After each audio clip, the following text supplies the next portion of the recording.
Hello, everyone, and welcome back to another episode of Mormon Stories Podcast. I am one of your hosts for today, John DeLynn. It's September 6th, 2022. I am here with my partner in righteousness, Margi. Hey, Margi. Glad to have you here. Glad to be here. You having fun today? Yes. We have the Patrick Q. Mason in the house. Hey, Patrick. Hey. There aren't that many other Patrick Q. Masons, especially. Well, we just spent a good 3 hours with Patrick. I won't reintroduce him. Please pause this episode if you haven't watched part one. Go back and listen. We spent 3 hours talking about Patrick's Mormon upbringing, his Mormon story, his mission, his marriage, his pursuit of Mormon studies as a historian, and how he kind of got into the Mormon studies field, and then eventually his reaction to a lot of the evolution of Mormon thought and Mormon discourse. We covered all of that and more in part one, and I really loved it. How are you feeling, Patrick? I'm feeling great. Just had a good sandwich. I mean, you know. What's there to complain about? Exactly. Life is good. All right. So we planned on a part two and a part three. Now we're going to do a deep dive. I have, 15 pages worth of questions, not only that I came up with, but that that a lot of my viewers and listeners and some of my very close friends have made. I do want to make sure and mention that the original impetus for this interview, for me at least, was this amazing book, Restoration, God's Call to the 21st Century World by Patrick Mason. I started it a year or however two ago. Yeah. I finished it this morning, but I did read the whole thing, and probably 5 or 6 pages of my notes are detailed notes on this book. It's a short book. It shouldn't take you a year to read. No, For the record. We had a disruption. We had a slight disruption. We had a little interruption. I read enough to I'm ready to interview you, Patrick. I'll finish it once we book it. And then we got sidetracked. Anyway, it's a great book. If I can endorse this, I don't know if that's good or bad to have a John DeLynn endorsement on a book, but I think this book would do very good things for the church and for the members. And it's my kind of Mormonism. Frankly, a lot of what I was hoping would come out of my early engagements with the church is reflected more thoughtfully, more beautifully in this book than I could have ever come up with myself. So I heartily recommend this book for everyone, Restoration. Also, Patrick is promoting a brand new book he co-authors with J. David Pulsifer. The book is called Proclaim Peace, The Restoration's Answer to an Age in Conflict. Patrick is also the author of a book many of you will have heard of called Planted. And then he's also the author of 7 other books. So and we won't list them all. No, we will not. Anything you want to say about the books before we jump in? Most of them are academic books that 3 people have read. So they're all great, though. They're all brimming with insight. And all those 3 people were deeply impacted. They're deeply impacted. Changed. So, no, most of them are academic books, really, for the field of Mormon studies, Mormon history. So they're not really written to be bestsellers. Yeah. Assumption. Got it. All right. Well, I'm just so ready to dive in because I've been wanting to interview you for a long time. So, I'm going to just go back a tiny bit. Back in the day when I first started Mormon Stories, I was very, very committed to interviewing people along the spectrum, believers, non-believers, critics, people in the church, people out of the church. Once my excommunication happened, and, that started to change because before I had Daniel Peterson and Terrell and Fiona Givens and Dan Witherspoon and Adam Miller and so many faithful Mormon scholars to kind of convey that side of the camp. Those interviews became harder, if not impossible, to come by after my excommunication. Now, some will say that's a change in my tone. Some will say that's because when the church marks somebody as an apostate, many others don't feel safe engaging with them, especially in the public arena because of temple covenants or because of job implications or whatever. But I never thought this day would come where you would actually come on Mormon Stories, and never did I think you'd give me a full day. If the day ever come, I'd get an hour at the most. So the first question I had is, why are you doing this interview? How are you doing this interview? No, it's a good question. Well, I'll tell you why. Excuse me. I'll tell you why I'm doing it. One, I told you that I would, and try to be a man of my word. Two, I believe in talking with people. I believe that the conversation is good for us. I don't believe in sort of separating people into camps and sort of saying, like, you can't talk to these people. We see enough of that in our broader culture. And I want to find ways, I want to try to model ways, however imperfectly, for people who disagree. I mean, you and I don't agree about everything. We've come to different places and different conclusions on some things that mean a lot to us. But that doesn't mean we can't talk to each other, right? And we just see too much polarization. And so if maybe it's naive, I think some people will be critical of me for even doing this and having this conversation. They think it'll transgress something or endorse, something about you and your project or something. But we're human beings. We're stuck on this planet together. I think we're brothers and sisters. And so can we just talk to each other? And then the third thing, and this may be the most Mormon thing I say all day, is I got a prompting to do it. And I had told you that I would at some point. And then I got a prompting, and so I sent you an email and said, hey, does the offer still stand? I love it. Love it. Is there anything you risk by doing this interview or by certain things you might or might not say in this interview? Could there be consequences for you, not just for doing it, but for for things you might say or misstatements or anything like that? Yeah, always possibly. I mean, as I just mentioned, I mean, I think I actually already saw it on Twitter. Some people are mad at me for doing this, and think that even associating with you in any way, like sitting in the same room and having a civil conversation with one another, then in some ways it endorses you, it gives space to you, it gives air, to you, legitimates, Mormon stories and John Dehlin. And I get that. I get those concerns. I just don't share them. I also think, sometimes there's a time and a place. A year ago, I felt like it wasn't the right time to do it. And I think conversations, I do think there is sometimes a time and space where it's going to be most productive. And a year ago, I didn't feel like it was that time and space. Now I did. And so do I risk anything? I'm very cognizant of this. I'm sure you are too. I mean, what we put out into the world, right? This is for anybody to listen to or to see. And there's a certain responsibility or obligation that, you don't get a do-over. Once something is recorded and goes out there, you don't get to say, well, wait, what I actually meant, right? Or I didn't get to finish my sentence, or what I had going on in my mind, or what I wish I would have said. No, I mean, all that people have is just what's on the record. And I misspeak sometimes. Sometimes I don't perfectly communicate what I want to communicate. Sometimes I say things that are wrong, right? Either because I had the wrong information or just forgot something. I mean, so I think about this every time a journalist calls me, right? There's always a risk. I also know that there are people, within the LDS community who are so concerned about giving any air to or any space to any kind of criticism of the church. That they feel like it's some kind of disloyalty, that they think that it somehow undermines the church or the community, and again, I understand where that comes from. I understand that feeling. I'm deeply loyal to the church and my community, to the people that I love, and the tradition that I believe in. But I also believe actually part of that fidelity to it is speaking truth. And it's because I love the community so much, because I believe in the religion so deeply, that I'm not afraid.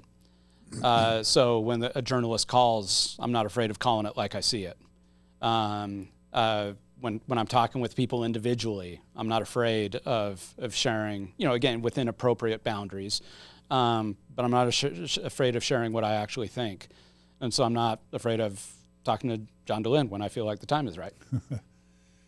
And while I want both this part 2 and your part 3, well, definitely part 2, I want it to be mostly you having the chance to talk. I do want at least part 2 to be a dialogue. Yeah. And I'm just going to address the people, because this is very personal to me. I'm going to address the people who think you shouldn't be on here just very quickly from my perspective. Think about Warren Jeffs and the FLDS community and what it did to that community to have them isolated. The ex-Mormon community, the post-Mormon community, I don't want to say that I speak for them, but I've spoken to tens of thousands of them at this point. I do think that, and we talked about this last episode, prior to 2004, 2005, if you lost your faith in the church, you just kind of disappeared. Oftentimes you were just alienated or cut out from your family, and you just moved somewhere other than Utah and just rebuilt a life, right? Yeah. But and then there's always been these little pockets of ex-Mormons around.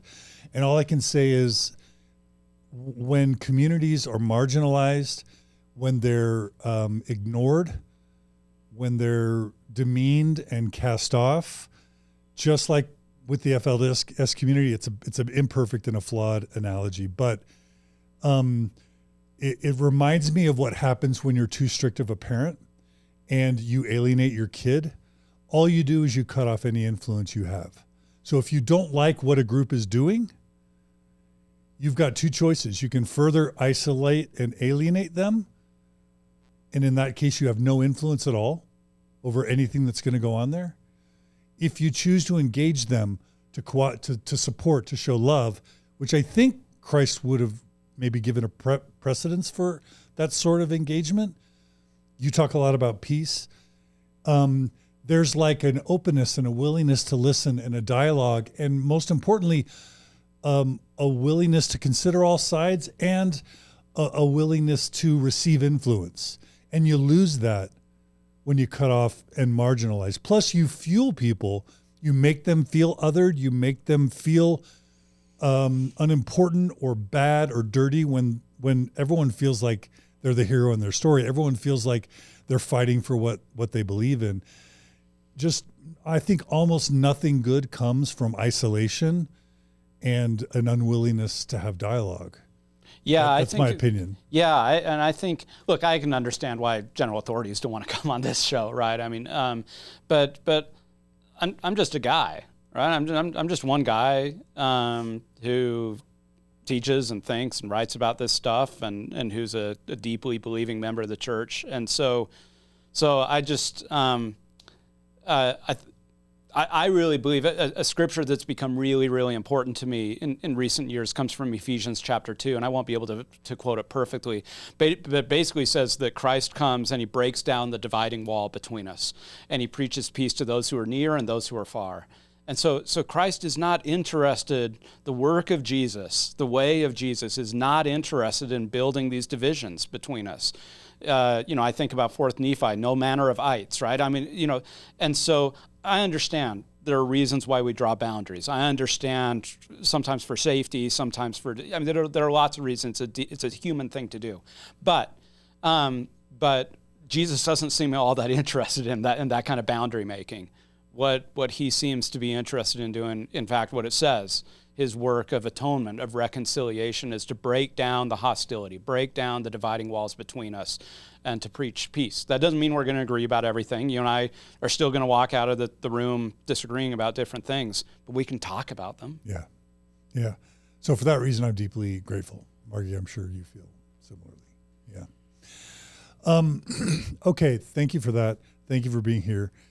This question is going to seem totally out of left field, and it's not me building a case, but I do think it's an important question. Whenever you engage in anything public, sometimes people want to know what your bias is or your point of view.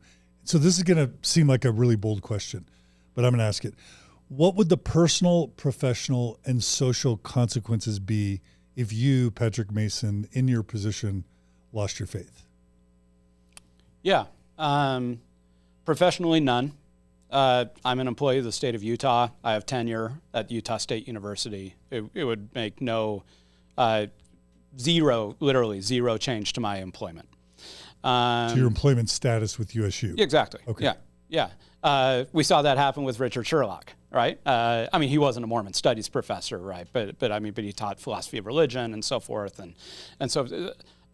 So yeah, I could say on this show right now, I don't believe any of this, and it would not affect me in terms of my employment status one bit. Certainly, it would change my position relationally within the community, but it wouldn't even change. Assuming that I continued to do the same kind of Mormon history and Mormon studies work, using the kinds of disciplines of history, working with the methods that we have as scholars, it wouldn't change my publishing opportunities. Oxford University Press doesn't care whether I'm a believing Mormon or not. So it would change none. It would make no appreciable difference for my strictly professional work. Obviously, it would change the nature of my family life and, at home and the kinds of things we do as parents and as children. Obviously, it'd have an impact on those relationships that I have. I think most of my good friendships would withstand that transition. You never know till you go through it. But in terms of obviously, the biggest thing that it would do is that over the past several years, since I've been doing these firesides and Rope Planted, I give lots of firesides. I've become, in ways that I'm not fully comfortable with, a kind of model of a believing scholar, right? Here's somebody who's made it work, right? Knows all the stuff, knows all this history, still deeply believes and participates. Were I to come out and say, that's not true, well, obviously, then I'm not going to be publishing with Deseret book anymore. I'm not going to be publishing with Faith Matters anymore. I'm not going to be doing those kinds of things. So it would have a lot of impact in a lot of areas that I care about a lot.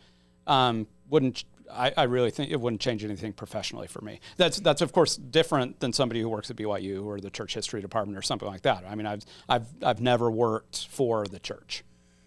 When you think about like a Sandra Gerald Tanner, or a Dan Vogel or a Brent Metcalf, and then you think about the broader Mormon studies community, are non-believers treated differently in the broader Mormon studies community, Mormon History Association, that sort of thing, than faithful members are? Is there a bias there, or a preference or privilege that comes, like a Bushman, etc.? Yeah. So I'm going to share a perspective, and other people may disagree with me. So I think within the professional world of Mormon scholarship, I'm not saying within the sort of public reputation, right? But within the Mormon History Association, I would say that no, there is no distinction or privilege. I mean, the MHA for a long time, I mean, it's one of the things that makes MHA special is that those sectarian or confessional differences don't matter.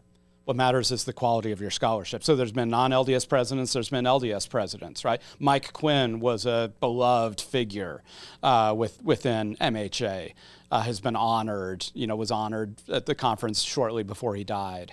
And so what matters in MHA within that community and then more broadly within the professional Mormon studies world is the quality of your scholarship, and are you doing? It's not just the quality of your research. So I mean, Gerald and Sandra. I mean, who's done more research than them, right? But it's and this is one of the distinctions in. And I mentioned this a little bit in the previous session, that where the field is right now is it's not just accumulating facts about Mormonism, but it's about putting that data and that evidence within a broader conversation, what we call the historiography, the broader literature, the questions that other scholars are asking, not just the sort of intramural debates that happen within a faith, within believers and critics, but actually it's what are the scholars or what are the questions that scholars care about in the secular academy. So.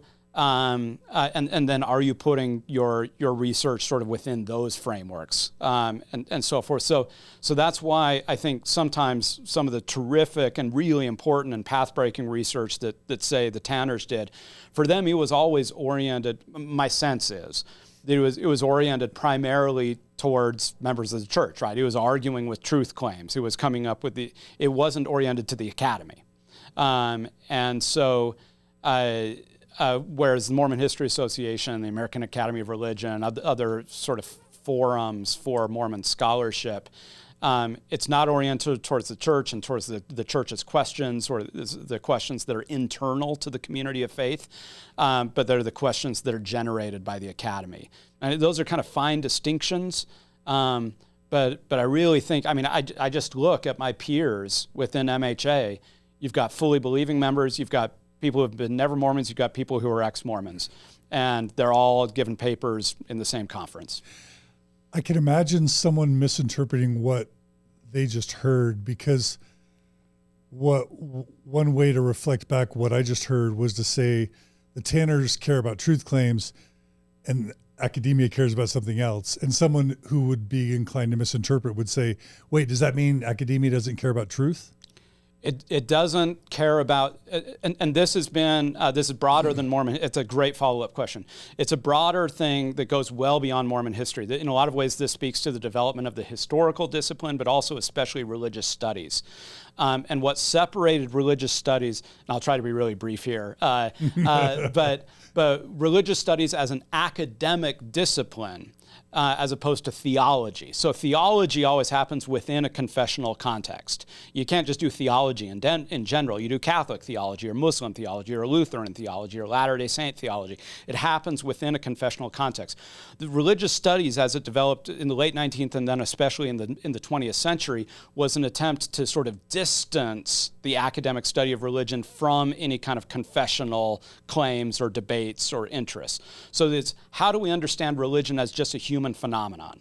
How do we study it the same way that we would study any other aspect of human life and human existence? And one of the ways we do that, one of the ways that the religious studies discipline is developed, is to hold truth claims at arm's length, to say we're not here to prove or disprove whether or not Muhammad made his night journey to Jerusalem.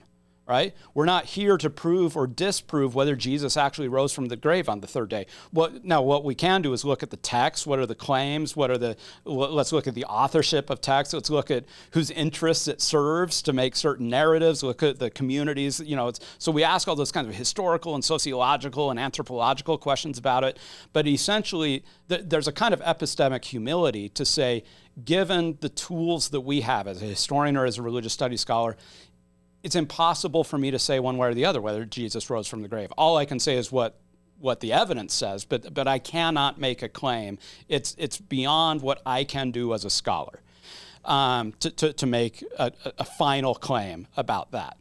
A conclusion. A conclusion, yeah. Right? Jesus did or did not rise from the grave. That's completely outside the realm of what historians can conclude. And that's not just Mormon studies, that's religious studies. That's religious studies. That's good for me to know. I hadn't really explored exactly. That. And that's what the whole discipline of religious studies, whenever a student, so we teach religious studies at Utah State University. It is a state university funded by the taxpayers of Utah. Thank you very much.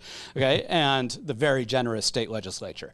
And when a student enters a religious studies classroom, we are not there to build their faith or to denigrate their faith. We're not there to promote now, they need to come out of intro to world religions and to know what are the truth claims that Muslims make, right? Here are the 5 pillars of Islam. What are the truth claims that Christians make, that Jesus rose from the grave, right? But we're not here to tell you whether that's right or wrong. We're here to give you the tools to think about it critically, to examine the sources and so forth, but we're not here to do this. And so Mormon history as it evolved since the 1960s, and actually Fawn Brodie, I think, is the first step in this direction, and then it's really matured since the 1960s. The brilliance of Leonard Arrington of like Great Basin Kingdom, he says explicitly in there, he says, I'm not here to prove whether or not Joseph Smith saw gold plates. I'm just here to say, what are the consequences of people believing that Joseph Smith did get gold plates and created a religious community and then go settle the desert, right? And so that's what we've done. So the academic Mormon history, Mormon studies community, we keep those truth claims at arm's length. It doesn't mean that, that the people don't have individual opinions about it. Yeah. But that's not what we're talking about at MHA. I mean, this already is so illuminating for me because from my vantage point, that's all I ever cared about. Right. Is it actually true? And that's what most people care about. Yeah. Which is why nobody reads my academic books. Right. Yeah. Yeah, but like, I don't think it'll be a secret that there are those in the Mormon Studies community that aren't a big fan of me or what I do. And there's probably a lot of reasons for that. But understanding now the kernel is that their whole world is oriented around avoiding those sorts of conclusions or even those sorts of questions makes it almost oil and water just to begin with. That's exactly right. Wow. They're just completely different conversations. And it's not the one conversation is good or bad or better, or it's that methodologically. I mean, so we talk about history as a discipline, that when historians are being disciplined in terms of what we can do as historians, there are certain things that we do not have access to. I do not have access to Joseph Smith's actual experience in that grove of trees. What I have access to is his records, his accounts, the surrounding accounts, what was going on in the culture. The same. Well, how did other people talk about visions at the same time? I have access to all of that. I have no access to that actual moment. Therefore, as a historian, this is not as a person, as a historian, I cannot make a claim as to the veracity of what he said. So that's why you always get historians do he reported that, or as Joseph Smith claimed, et cetera. That's not us being lily-livered about it, it's actually us being disciplined in terms of what we can what we can know based on these methods. Yeah. Why are you grinning, Margi? You were grinning for a second. Oh, because I love seeing your brain make connections. And, yeah. Well, you've also lived with me as I've suffered with why do they hate me so much? And you've been a part of my angst around this sort of topic. That is true, but I would not grin at that. That's true. But so I can't speak for anybody else, but to say that, I think many scholars would say, hey, Mormon Stories is great. The conversations they have are great. That's not what I do as a scholar. Yeah, totally. Right? Yeah. Okay. Shifting gears a tiny bit. Before we get into kind of the topics that I know we both really want to get to, last episode, we touched on kind of these moments, let's just say around 2015 and later, when you realized the church was in a world of hurt. You published Planted, and you got a sense of the pain bubble that Margi and I got a sense of starting around 2000, but really accelerating around 2005, just of all the people suffering relating to faith crisis stuff, but also social justice issues, women, LGBT people, racial minorities, etc. Fast forward to 2022, September 2022, you may have access to data or anecdotal evidence or whatever regarding the health and the vitality of the Church of Jesus Christ of Latter-day Saints. How bad is it in terms of whatever data you can provide? I have some insider sources. I've reported on some things I've heard. What can you share with us about how much of a world of hurt the LDS Church is, this month? Yeah, right. So I'll start by saying I don't have special access to any kind of insider information. You actually may have more than I do. I rely a lot in terms of contemporary demographic trends. I rely a lot on the research of Jana Reese and Benjamin Knoll and other sociologists of religion who are tracing this kind of stuff. I know that the church keeps its own internal data on this. I have no access to any of that. And so, yeah, I mean, so what I see is the same thing that everybody is saying, is a serious and marked decline in retention. Usually in Mormonism, we've talked about retention in terms of convert retention, but here we're talking about retention even of people who were born in the faith, right? And do you stick with it into adulthood? So we're seeing really significant upward trends in disaffiliation, both formal and informal.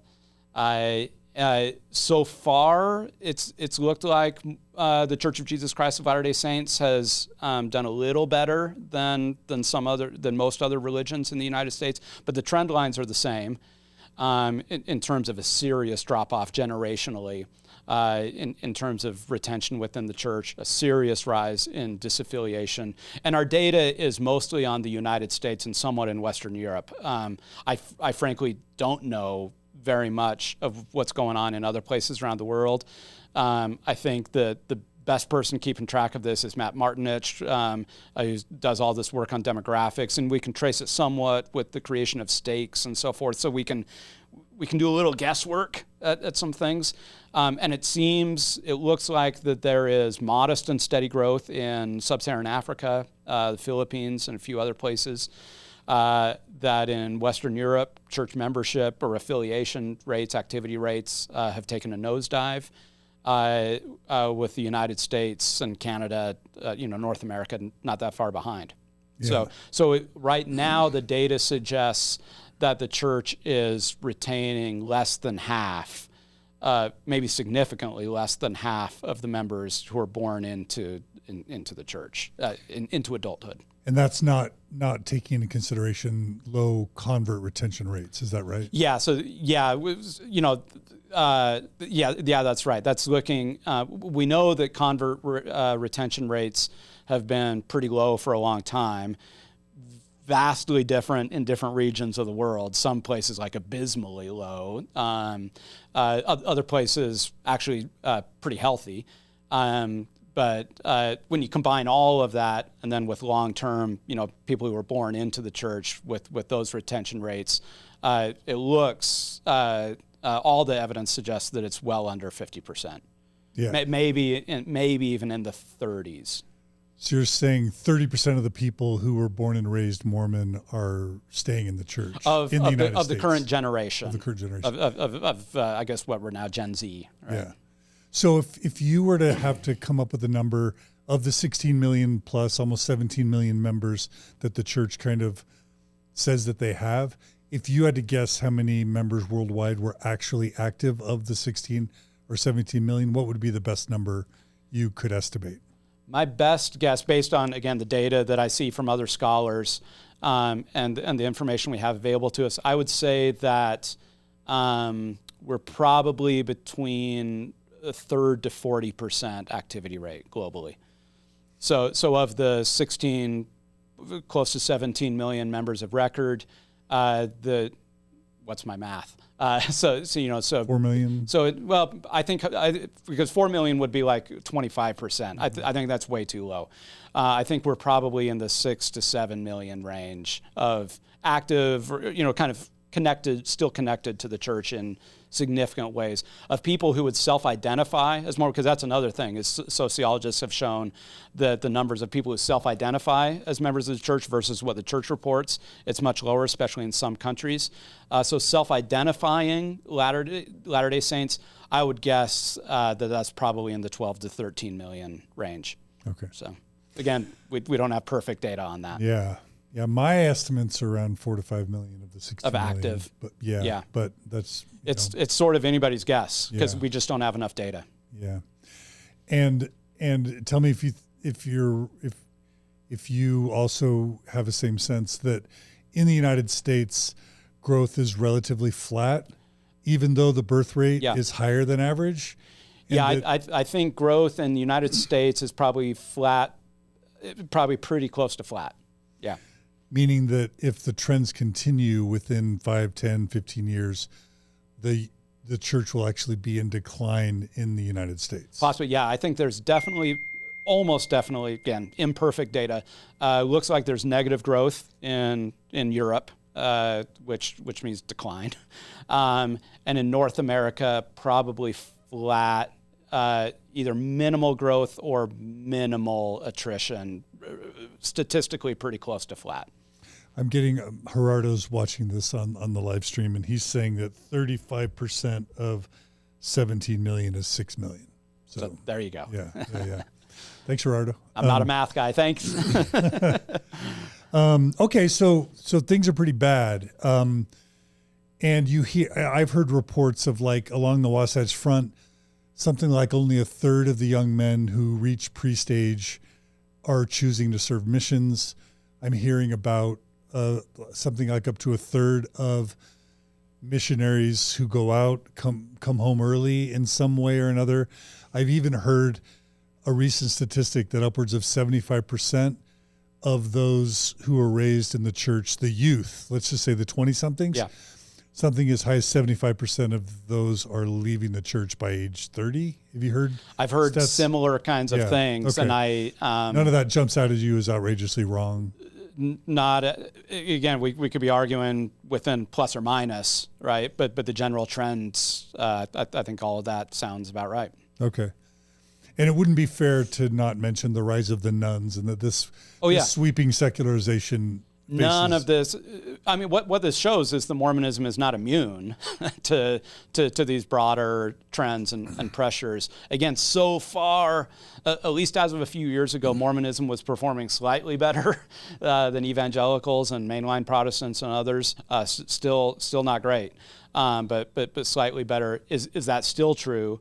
Or has, in the 2020s, has Mormonism caught up with the others in terms of how bad things are? But it's a broader cultural set of forces and trends. So what's your best sense of the main reasons for our decline in particular? Within the LDS Church? Yeah. I think it's all the obvious reasons that everybody has said. I think it is a general distrust of institutions. I think there is a certain percentage of people who leave around truth claim issues, where the narratives and what they're taught growing up in the church don't match then fully with what they find online, and they're not able to reconcile the two either themselves or find anybody to help them reconcile it. I think increasingly, and this is one of the big differences I've seen. So if you read Planted, published at the end of 2015, I barely mentioned LGBTQ issues. I mean, they were there. It was certainly present. But at the time, it seemed like it was mostly truth claim issues and then women's issues. Like the big social issues seemed like women's issues. That was ordained women and all that kind of stuff. 2000, that's the same time that then the Supreme Court legalized gay marriage. So and then Planted is published in December 2015, November 2000. I mean, it was already at press, right? I mean, when the November 2015 policy came. So the big change over the past 7 years has been LGBTQ issues in terms of driving people out of the church, either because they themselves are LGBTQ or allies and friends and family members of LGBTQ individuals. So it's a combination of the truth claim issues and then the social cultural issues. This is a side note, but I heard that the November 2015 policy had a really deleterious effect on the Mormon Studies community. Did you see any of that, where faithful scholars that were maybe holding on, thinking that they could kind of bridge that divide and stay in as a faithful scholar, many of them checked out at that point? I'm probably asking you to answer something anecdotal, but yeah, it would be anecdotal, and yeah, I think I probably can think of a few cases like that. Look, it was hard for everybody. I mean, I had again, in all this kind of informal ministry that I'm doing, that I had. And this is a common story, that I'm not saying anything new, that after November 2015, I had so many people come who were like rock-ribbed, 100%, dyed in the wool, 100%, Latter-day Saint, never questioned the brethren, come and talk to me and say, like, this is literally the first time I've disagreed with the first presidency. This is the first, this is really hard for me. And it's, they have I remember one guy came into my office and talked to me. He said, I was supposed to be going this weekend to my grandchild's baptism, and now it's not going to happen because his parents are gay. right? And so it was that, and I think just broadly within the culture, there was a big shift right around that time of general cultural acceptance of LGBTQ, awareness of issues.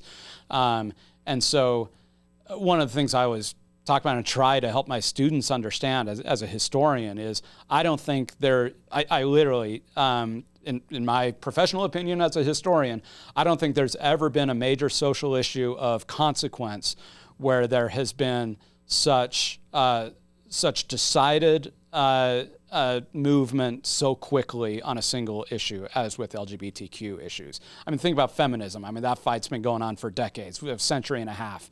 Think about civil rights, same kind of thing. Whereas LGBTQ issues, you think about even if you just want to start with Stonewall to the present, I mean, but really it's in this century that those things turned on a dime. So it was, so I think it's a major issue now, coming back to your question. I think the LGBTQ question's major issue in 2022 that were at least from my perspective, I know not in a lot of individual lives, but looking at a kind of macro perspective, a decade ago was not at the top of the list. Totally. Okay, so would you say, is it over dramatic then to say that the church is kind of facing an existential threat or crisis, or is that overstating it? That I think it's overstating it in the sense of when you by existential, do you mean like is its very existence in question? No. Maybe maybe I'll asterisk it and say its existence as it's known and as it's been operating. Yeah, I mean, the question is the church going to go into a period of significant membership decline, right, over the next few decades? That's a possibility, as we've seen mainline Protestantism go into Roman Catholicism, other churches has happened for a few decades now. That's a very distinct possibility. Now, you do have the counterweight of global membership growth. And so still, so you still have global growth. And so I think partly we have to disaggregate the North American and European church, maybe Australia, New Zealand, kind of the quote unquote Western world from the rest of the church. Maybe like Japan and kind of. Yeah. And none of these categories like developed none of those categories are good, but I think we all kind of know what we're talking about. And so, but is it possible that the LDS Church goes into a period of membership, either stagnation or decline? Yes, that's possible. As a historian, as I look at this and I look within the broader trends of American religious history, there have been periods like this before of a kind of general decline and patterns of disaffiliation within broader American religion. And then there's always a revival. This has happened actually several times within American history. So just as a historian, if past is at all a predictor, we may be either entering into or already at the bottom of a trough, and there may be some period of revival on the horizon. I'm not a prophet. Yeah. So shifting gears a tiny bit now, we've already talked about the difference between kind of how you we're entering this field of awareness around faith crisis issues as someone who you told us last episode has to this day never really had sort of that dark night of the soul faith crisis, right? And approaching it as a scholar and as an academic, which to some degree questions of truth claims, as you already said, are off limits. The way that you and let's just say Richard Bushman and Terrell and Fiona Givens and others, the way that you all have been approaching this is very different than the way I and many of the people I associate with have been approaching this, because many of us, not to speak for my community either, what happened was we experienced the dark night of the soul. We experienced this heart-crushing, soul-crushing, life-crushing faith crisis or experience. And so we were coming and have been coming at this question from that angle, not even really aware of academics or the disciplines of historians, et cetera. So those are two very different points of view that collide historically. Yeah, no, I totally see that. And actually, when I look at, when I read some of the stuff or hear some of the things from the post-Mormon or ex-Mormon communities, one of the things that always strikes me is how little it engages with the world of peer-reviewed academic scholarship. And I don't think that that's and I don't mean that as a critique in the sense of like, oh, people aren't like really engaging ideas. It's sort of what we were just talking about. It's two communities who are asking different kinds of questions. Now, I actually do think there's a lot of utility to reading the peer-reviewed scholarship. Yeah, me too. And I think it might change and inform, because again, a lot of that is being produced by non-LDS people. I mean, there is fascinating stuff going on right now in the Mormon Studies academic world that most people aren't aware of, and a lot of it is being done by non-LDS scholars. It's just amazing stuff that informs truth claims questions, stuff about gold plates and the Book of Mormon content, authorship. I mean, just like fascinating stuff. But these two worlds, like they, for the most part, haven't talked to each other.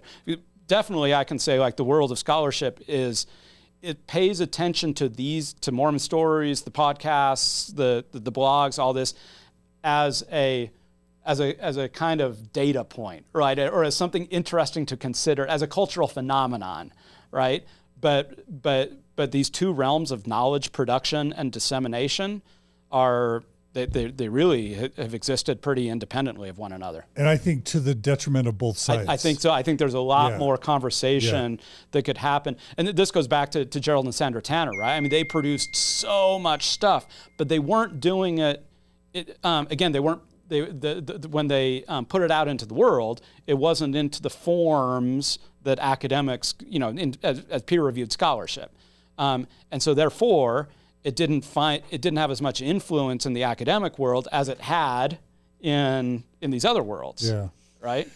Yeah, my view is that, obviously progressive and post-Mormons would do better to immerse themselves in Dialogue and Sunstone and MHA and all these sorts of academic resources. We could all do better in that regard, and the academic community would do well to spend more time thinking about the psychological, the mental health, the familial and the social implications, because the extent to which we're just staying isolated without the cross-pollination of each other's worlds, like I'm repeating myself now, I think both worlds are suffering as a result. Yeah, and you get a few people bridging them. So I think like Jana Reese's research, right? Mm-hmm. She's writing a book right now on people who have left the church post and ex-Mormons. And so she's done a brilliant job, and I can't wait for that book to come out. But even her previous book on the next Mormons, I think is really sensitive to these kinds of things, in addition to, of course, just her regular Religion News Service column. So she's a really good person who I think is taking from both worlds, but she's the exception rather than the rule. Yeah, she's never spoken to me about this stuff. not that she should, but yeah, it'd be cool to actually have a conversation with her at some point. Yeah, she's phenomenal. Yeah. Okay, so now we get into the discussion of apologetics. So, what does the term apologist and or the term apologetics mean to you? Yeah, I think. And is it a pejorative or is it not a pejorative? Well, it's all in the eye of the beholder, right? I think strictly speaking, of course, just definitionally, as somebody who mounts a kind of rational defense of the faith, and so it's always from a position. You're not an apologist for nothing. You're an apologist for something, right? So you're in relation to something in particular and to a confessional community and a set of truth claims.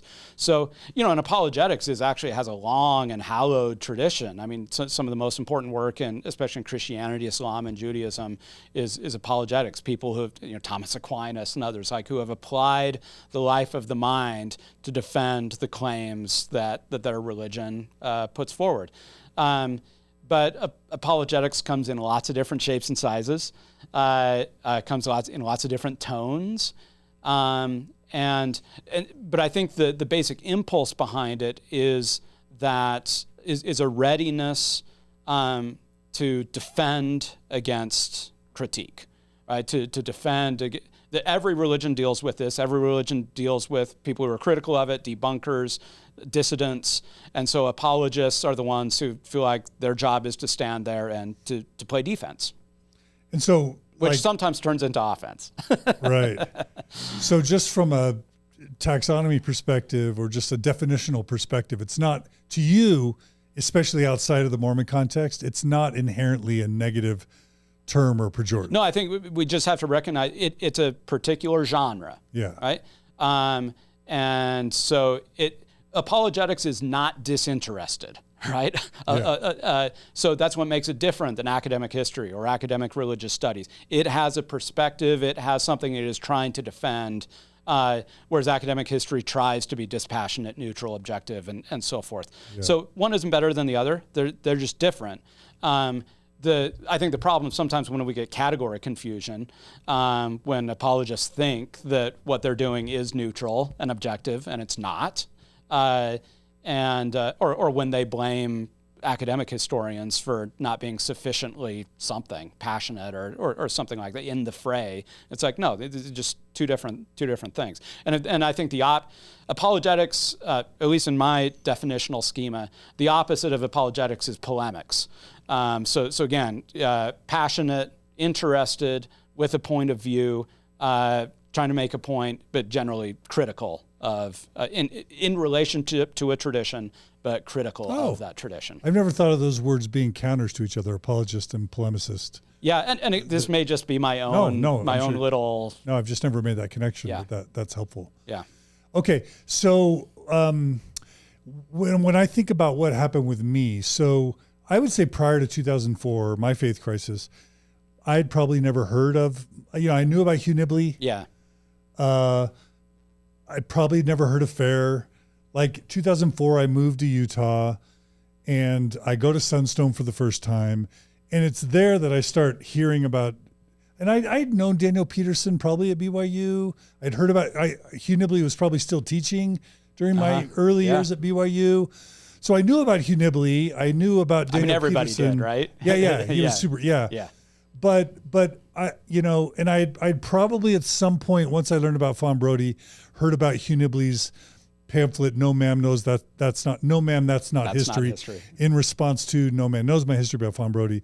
But it wasn't until I kind of moved here in 2004, 2005, started like learning about the culture of progressive and liberal and even post-Mormonism, that I even learned that apologists really existed after my faith crisis, right? Yeah. And so I immediately get to know Midgley and Peterson and Hamlin and learn about Hugh Nibley's role in things like the Book of Abraham and others, and then become familiar with Fair Mormon, where I'm like, whoa, this is a category. Right. And obviously later this term neo-apologist comes up. What I want to do is ask you, if you may not be comfortable doing this, but that was a thing. And I think it's safe to put that in a general bucket and call it classic. I'm comfortable calling that kind of classic Mormon apologetics. So am I. Are you comfortable, without asking you to be insulting to people who you probably know and care about, are you comfortable giving your own description of what that was mostly about, or what their techniques or their angle or approach? Yeah. Classic Mormon apologetics. How would you describe it? Yeah. I mean, I'm describing it from afar because I was never part of that community. Too young. I mean, those guys are a lot older than me, and frankly, it was never anything I was all that interested in, to be perfect. I mean, I read my fair share of Nibley and was stimulated and excited by a lot of what he said, but he's so idiosyncratic. He's almost a category unto himself. But of course, over the years, I've become aware of and paid attention to some of those things. And I would put, and this was the kind of old Maxwell Institute, right? When it Farms, which then became the Maxwell Institute 1.0. And I think what they were doing is very similar to what you'd see Christian and Muslim and Jewish and other kind of apologists doing. Again, classic defense of the faith, anticipating like what are the objections to the faith, and a lot of what they were doing, my sense, I could be wrong, my sense is they were, that generation was less interested and responsive less to what was going on at the ground level, and it was a little bit more high level kind of intellectual issues, much of which was coming from evangelicals, right? So it was like, how do we defend against the criticisms of the Book of Mormon, Book of Abraham, that are mostly being leveled by evangelicals? How do we respond to those claims? It was very much driven by, with a set of assumptions about like gather as many facts as you can, and show how this is all true, right? I mean, it's like if we pile on enough facts, that's just gonna build a high enough wall to show to defend against the barbarians at the gate, right? And to make a plausible defense of the faith. Sometimes it was purely defensive, as I said. Sometimes defense turns into offense. This has been true, I think, of apologists throughout history. That in defending against critics, one tactic is to then attack the critics, to either undermine their credibility. So not just go after their arguments, but to go after them. To erode their authority, to erode their standing and their reputation, and say, hey, these people aren't worth listening to for reasons X, Y, and Z. So at least mine, and I've not read the whole Farms Review, and all that. So, but at least from what I can see, I think a lot of that generation fits within a pretty classical mode of apologetics. And that's where that term ad hominem often comes in, where you attack the critic, the person, not the right? person. Yeah. And then how would you I guess you could think of a religious organization or a church housing their apologetics in different potential places. Let's say the clergy, or let's say their mental health professionals. Within Mormonism and probably elsewhere, it's housed within an academic institution. Right. So how would you describe what was going on in terms of like science and scholarship and peer review? And number one, the choice to house apologetics within an academic institution, for one. What was that about? And then in terms of classic Mormon apologetics adhering to true standards of the academy and to scholarship versus doing something else. Can you talk about that, or is that too sensitive? Yeah, no. So, I mean, as you say, it makes a lot of sense to house it within a university, or, other places would have seminaries or madrasas or other things like that. So for us, it was BYU.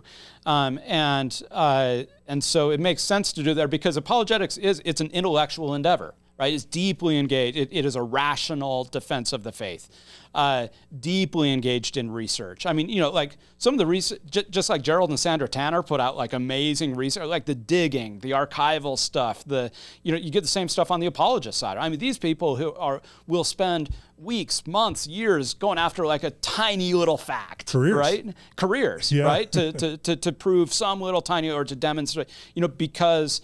Again, it's holding this wall up, right? And the kind of dogged defense of truth. So it is a deeply intellectual endeavor, which is why, it makes sense to do it at a university or seminary or something like that. The difference between what's going on, again, from my perspective, what's going on in apologetic circles versus, say, the rest of the university, is oftentimes there, and I don't know all the processes with the Farms Review of books and other things, oftentimes there is a peer review process, but it's internal. They're not sending it out to outside scholars, Muslim scholars and Jewish scholars. I mean, because by definition, apologetics is an inside, it's a confessional thing. And so if there's a system of peer review, it's an internal system within a fairly closed system of scholars. And so, whereas the idea of sort of academic peer review, it's for the broad academy. The idea of the secular academy is that this knowledge has to be accessible to anybody. You don't have to come to it from any privileged position or identity. That it's accessible.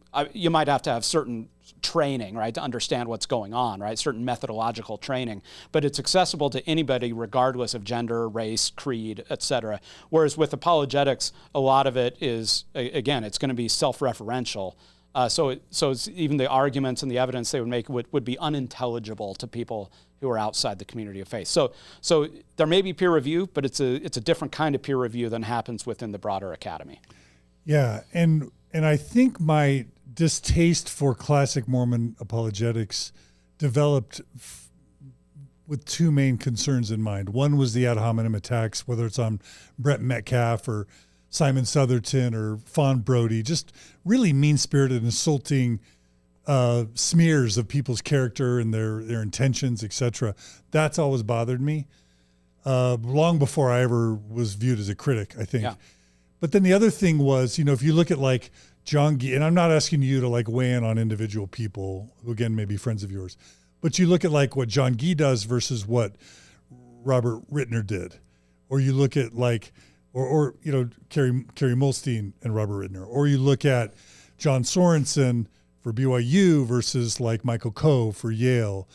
There's something very different going on in the broader archaeological community, in the broader Egyptology community, in the, pick your community, sociology, anthropology, linguistics, genetics, right? There's something very different going on in the world of academia that respects scholarship and science, where it appears like when the church puts its apologetics in the academy, in BYU, they kind of want the perception amongst the members that this is credible academic scholarship that respects the rules of academia and science. But in reality, it's not really displaying true adherence or loyalty. So they kind of, it almost feels like a false impression of respectability and credibility that actually has no substance to it. Do you have sympathy for that concern? Yeah, well, I think, this is a problem that religious communities have had ever since the Enlightenment took over the way we think about the world. So in the medieval period, theology was considered the queen of the sciences, right? The highest form of knowledge. And the Enlightenment comes along and says, no, right? Science is the queen of the sciences, right? Kind of rational, empirical, the scientific method. And so intellectual religious work, or I should say religious intellectual work, maybe, has always not fit comfortably within the Enlightenment Academy. And so religious communities, this is not just a Mormon story, religious communities have adopted the means and the methods and the discourses of the secular Enlightenment, because you have to, right? That's the lingua franca, that's the coin of the realm in the modern world. But it's never been a fully comfortable fit, because part of what religions do is they make claims beyond what can be empirically proven. And so we see this now. Sometimes it works. So there have been really influential, say, Christian philosophers of religion, right, who have found ways to make Christian arguments that are actually deeply persuasive to other philosophers. You think about Kierkegaard or something like that. So sometimes it can happen, right, where a particular confessional point of view can actually make inroads within the broader secular Enlightenment community. It's really hard to do on things that get closer to faith claims, and so religious folk have adopted all the forms and language, and they go get PhDs along with everybody else, right? They get PhDs at the right places, they get trained with all the right places, but when they come and try to do that in defense of religious arguments, they can do really smart things, but that are not persuasive to anybody who doesn't already accept some of the faith claims. And so this has been a common problem for Muslim apologists, Christian apologists, Jewish apologists, Mormon apologists, is they say, hey, we've got all the methods, right? Look how we do archaeology. Look how we do, make historical arguments and so forth. And the fact that nobody else outside is persuaded by those arguments, it means one of two things. Either that entire outside community is simply biased and prejudiced against the kinds of truth claims, which is possible, right? They're just saying, no, it's not. We are not even going to consider the possibility that angels are real, right? We're just, and that is, in some ways, that's a prejudicial position, right? To say that's not even on the table to consider, right? So that could be one possibility. And so I think sometimes apologists say, nobody's listening to us. They say, that's why, right? They're just prejudiced. They're secular. They hate, they're anti-religious. They're godless, secular academics. Exactly. So they're not actually living up to their own norms, which should be, we're open to all forms of evidence. Right. In fact, they're foreclosing an entire kind of evidence. Right. So that's one possibility. Or the other possibility is, you're making claims that even though the methods and everything that you're applying are the same things that you learned in the secular academy, that they're just not, like, the evidence is not good enough to persuade people who don't come at it with the assumptions that you do. And that's the second maybe big concern that I've had, is that it creates the appearance to the Mormon who's having sincere questions, right, that hears troubling things and wants to get to the bottom of truth. Yeah. And they actually care about truth. They haven't firewalled truth off as a question they can't ask, but that's actually their whole reason for engaging.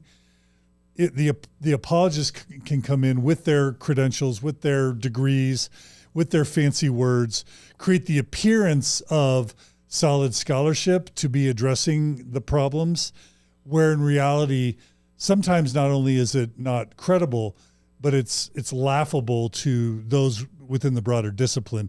And so in that sense, traditional Mormon apologetics can actually be deceptive or misleading to members, and funded by the church to do that. You know what I mean? It's kind of we don't need good answers, we just need answers kind of statement by Elder Oaks. Although sometimes it's, I think, fueled by very sincere hope that, like, if we do the research, we'll get there. Yeah. Right. So I think a lot of the Mormon archaeological,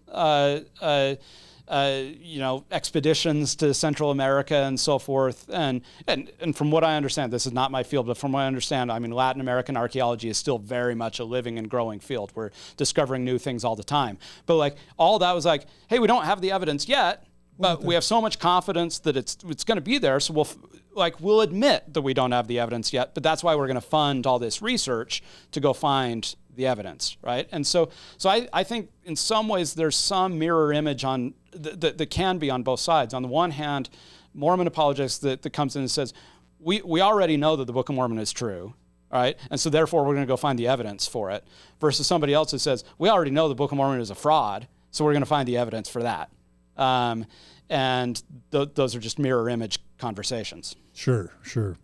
But there are those people in the middle that are just willing to consider all sides and just want as neutrally and objectively as possible. Yeah, that's right. So there's some people in the middle who say, like, I have no idea. Like, let's just look at all the evidence and see, I'm going to go wherever it takes me.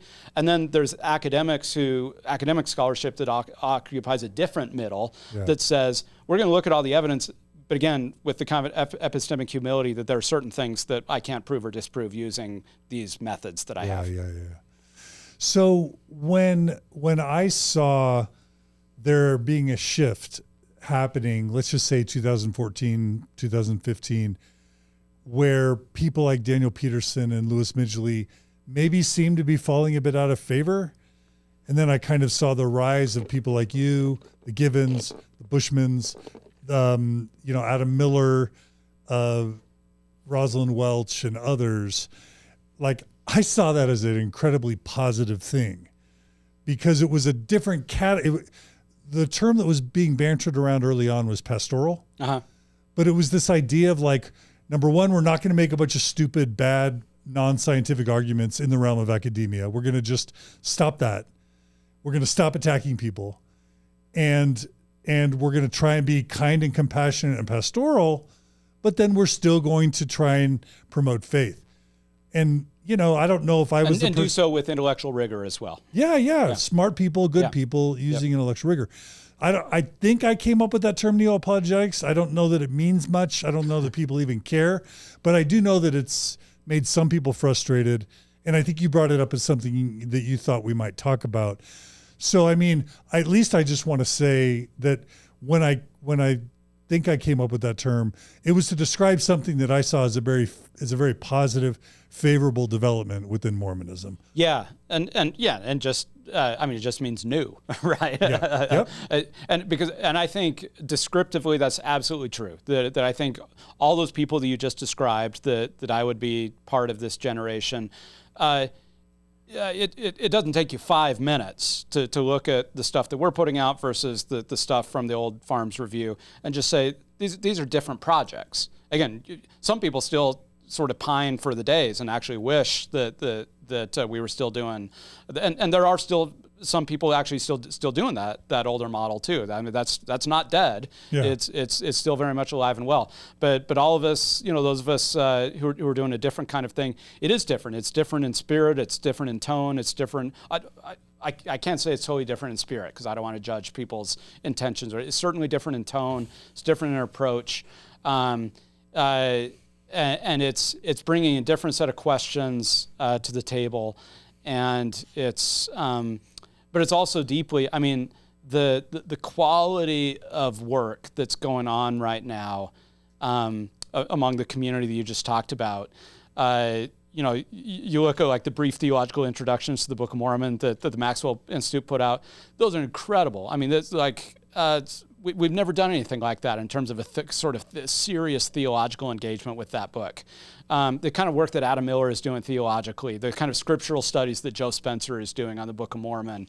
I mean, so much stuff going on by believing scholars, like with deep intellectual rigor. And then there's the more pastoral stuff. So like for me, Planted, Restoration, those are pastoral books. They're written for the church. Crucible of Doubt. They're not on my CV, right? That's not what I do for my day job. That's right. They are not. I'm not applying in those books. I'm not applying the methods that I do as a historian. Those are me. Yeah, I'm bringing some intellectual tools. I'm bringing some historical knowledge, but I'm writing to and for. Those are confessional books. So I called Planted a work of pastoral apologetics. I don't care what anybody calls it. But it is. It's a different tone and with a different approach than what we saw earlier. When you say the term confessional, what do you mean by that? I mean, like within that's actually kind of an old Protestant term. It means within the confession of faith, within the basically within the faith, within the religion, Okay. Operating within the kind of set of truth claims that the faith accepts. Got it. So one of the things that happened recently was I was interviewed on Gospel Tangents with Rick Bennett, right? And I've been, even though I saw the transition to neo-apologetics as positive, I still have had concerns and critiques of the Bushmans and Givenses and even you and Patrick, Spencer Fluman and others. Yeah. And what I wanted to do is give you a chance to sort of say, hey, this is where I think you misunderstood, or this is where you hurt us or me, or this is where you said things that either weren't accurate or they were unkind. Or I just want to give you a chance to kind of just say whatever you wanted to say about not that you even know or even have paid attention to me per se, but maybe stuff has gotten back to you here or there. I don't know. No, thanks for that. And I did I've done an episode with Rick also where he showed me the little clip that you did about neo-apologists and had me talk about it. I would say a couple things. One, I think descriptively, I think you're exactly right in terms of representing just a shift, right, that's happened kind of pre and post, and just different generations of people doing different work. I think descriptively that's exactly right. Where I maybe take umbrage or disagree a little bit is, at least in some of what I've heard you say, would be either a suggestion or maybe outright statement, where there's a sense that these people don't actually believe this stuff, right? Because of their livelihood, because of where they work, because of the financial, cultural, familial incentives, they know how to say all the right things. They know how to stay on the right side of the line. But, really in their heart of hearts, come on, they don't really believe this stuff. What right thinking person could? So I hear a little bit, again, I don't know if those have been explicit statements or implicit or just perception, right? And to the degree that view is out there in the world, I would just fundamentally disagree. Does that apply maybe to some people? Sure. I think that there's probably always been people in the employ of the church who've had their doubts and questions, maybe substantially, right? But stay within for a lot of reasons. But I can say that of the names that you listed off, and you never fully know a person's heart, right? Even close friends and so forth. But of the people you listed off, the people that I spend a lot of time with, the people that I'm in, that I go to retreats with and write things with and spend sort of intimate, private conversations with, these people we really believe. Yeah. It's not insincere. It's not this is my public face and these now any public figure, you may say something in public a little different than you might say one to one. I don't see that as two-faced or a lack of integrity. I mean, I'll talk to my wife in a way that's different than I'll talk to other people, right? And so I think it's relational and contextual in terms of some of the kinds of things. I mean, I will say things slightly differently to in a fireside where I'm speaking to a bunch of strangers that I have no personal relationship with, right? And I'm never going to meet again. I'm going to say one thing, but then if they come to me and talk to me one-on-one, it's going to be a little different kinds of conversation. So I absolutely grant that. I think that's just communication. But in terms of like these quote-unquote neo-apologists, as far as I can tell, I'll speak for myself, but then as far as I can tell, like that belief is real, it's sincere, and it's not financially motivated. Yeah. I'm really glad you were able to tell me that. And I do think there's been a misunderstanding, and that may be my fault. So I'd love a chance. Well, first, I've already apologized to you on Gospel Tangents, but which I I do feel appreciate bad. It. Thank you. Yeah. And I do feel bad when I'm, because I don't feel like I'm generally a contentious person. My point of view comes from seeing the divorces, seeing the collateral damage, seeing the families, seeing the LGBT deaths by suicide, seeing people just saying I'm 50 and 60 and I'm learning about this for the first time, and what all that money and all that time, like just all that pain and collateral damage. That's kind of always the wind at my sails. Oh yeah, that's the lens that you're going to see these things. Yeah. So I have been angry and I have been grouchy, and I'll apologize again for that. I do want a chance to restate a little bit, because I think please do. When I've said something like that, I know you're a sincere believer, although the last episode that we just did with you was very helpful to me, because I didn't know coming into this interview today that you had never had a faith crisis. Yeah. That's pretty powerful, and that's very rare. I also know that Richard Bushman is on record as saying he believes in golden plates delivered by an angel. So never have I actually believed in my heart that you weren't a sincere believer, or that Bushman wasn't a sincere believer, or that Terrell and Fiona weren't sincere believers, or Spencer or Adam or any of them. Yeah. So I've never meant to give that impression, and I've never believed that personally. So I'm sad that that's been the impression you've gotten. But and we can talk about a lot of stuff, but here's the subtlety of what sometimes I was trying to say there. Mm-hmm. There's this quote that came from the movie The Jungle, Upton Sinclair, when it was talking about the meatpacking executives who were in some sense, and you can think about tobacco executives that were in some sense in denial that tobacco was causing cancer. So when they actually testify in front of Congress, they're like, no, we don't believe that tobacco causes cancer. No way. Like, if you probably asked them, they would say they were sincere, that they really didn't believe, because confirmation bias is strong, right? Sure. And we do have social, and I did ask you about like, what happened with your wife or your friends or your job or whatever. We're influenced socially, right? Mm-hmm. And so what I think I was trying to get at is, there are, the quote from Upton Sinclair is, it's impossible, you'll probably correct me, it's impossible to get a man to see a point of view when his livelihood depends on not seeing it. So I wasn't saying that you and Richard and Spencer and others aren't sincere believers. What I've wondered is, whether it's Bushman's influence, he's a well-known historian, but like, where is he, and I'm not saying he lives to be a rock star, but where is he really valued in the world, right? Yeah. It's in a faithful Mormon within the church community. Yeah.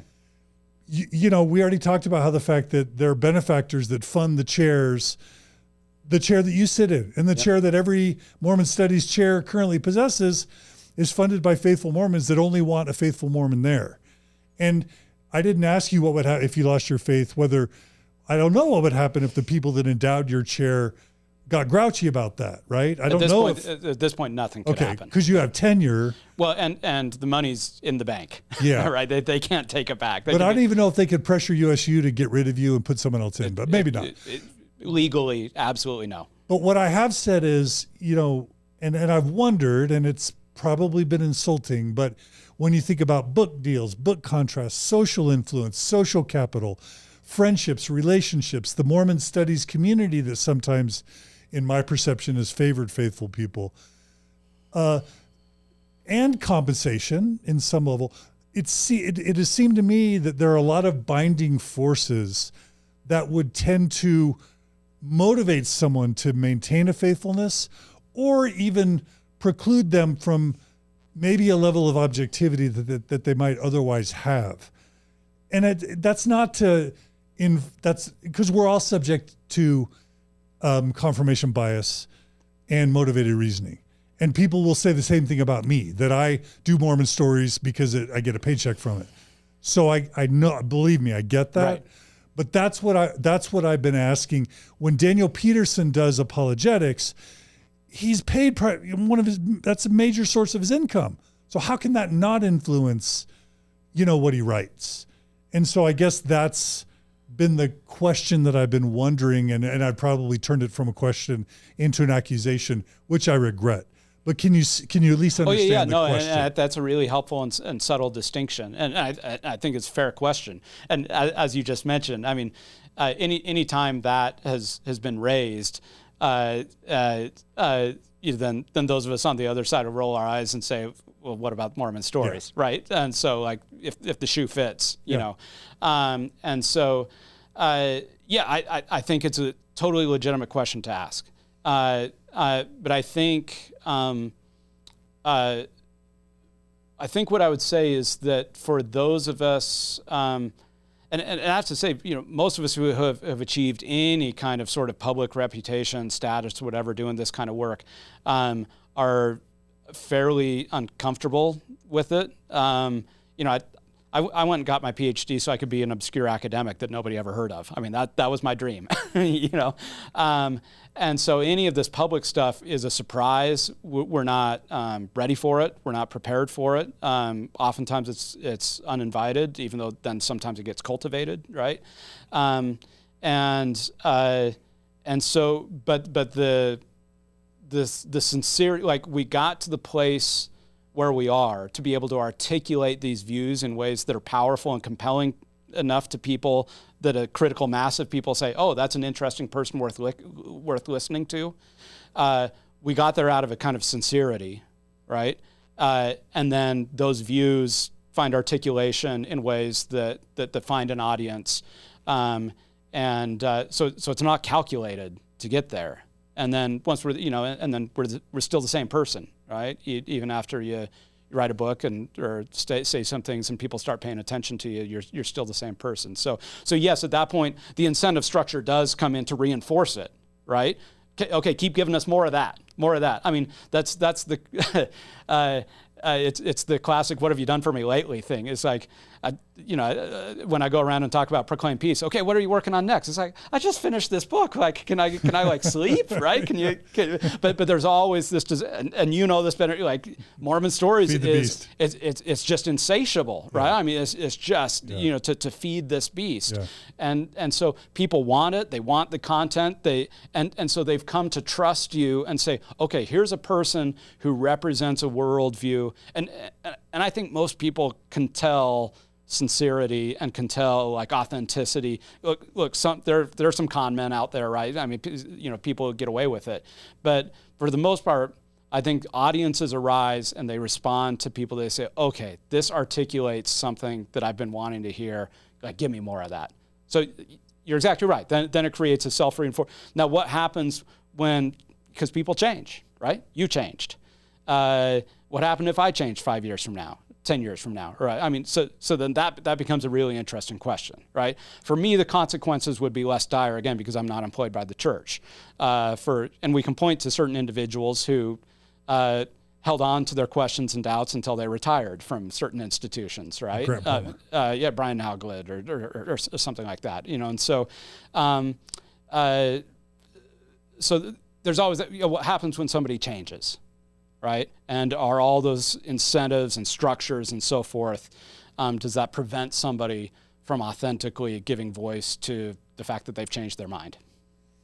And there is a lot of that. There's a lot of BYU professors, for example, that don't believe on some or all levels, and they just... Well, can I mean, I'm going to be asking questions later on, but can I ask you, what would that... I'll just ask the reverse question. So what if tomorrow, right, or tonight, right, you had a spiritual epiphany and you said, you know what, even with all that I know, you know what? God is calling me. Like, God enters your life, right? The angel Moroni shows up in your room, and now it's like, and you have your Alma the Younger experience. You have your Paul, experience. And now it's like, okay, stop doing all this stuff and now go forth and preach my word, right?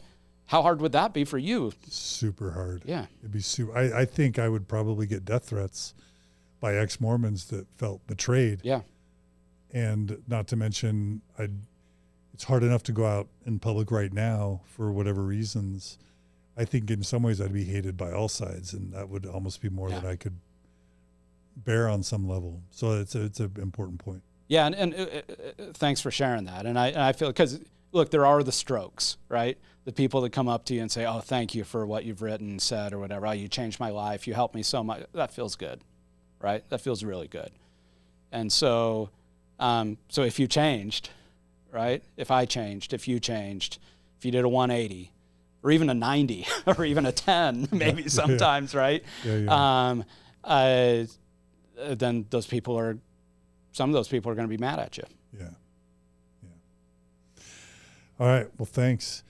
If I can, I have offered a few concerns about neo-apologists. Sure. In addition to wondering about those binding forces. Can I just run them by you and give Please. you a chance to respond to them? Yep. Okay. So some of the concerns I've had about neo-apologists. The first one is when you or Bushman or Givens or whoever give answers to, let's just say, questions around truth claims, or problematic historical issues like, oh, well, maybe polygamy was a mistake, or maybe the Book of Abraham, maybe the papyrus was used as, the catalyst theory. Yeah. It was inspired, but it wasn't really a translation. Whatever types of progressive or nuanced answers that you would offer. One of the main criticisms I often hear is that's not Mormonism. like, when you hear what Joseph Smith taught, when you hear what the prophets, seers, and revelators between Joseph and now have taught, when you hear what's taught at General Conference, when you see what's in the curriculum, that's Mormonism. And when Terrell Givens gives a private fireside and Fiona says, maybe there's a mother in heaven. Right. Maybe you can pray to mother in heaven. You know what I mean? It's almost like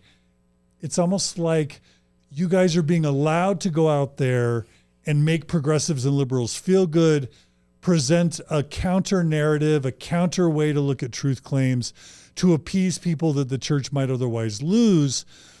But in no way, you're not formal, you're not official, you don't have any office, you don't have any authority.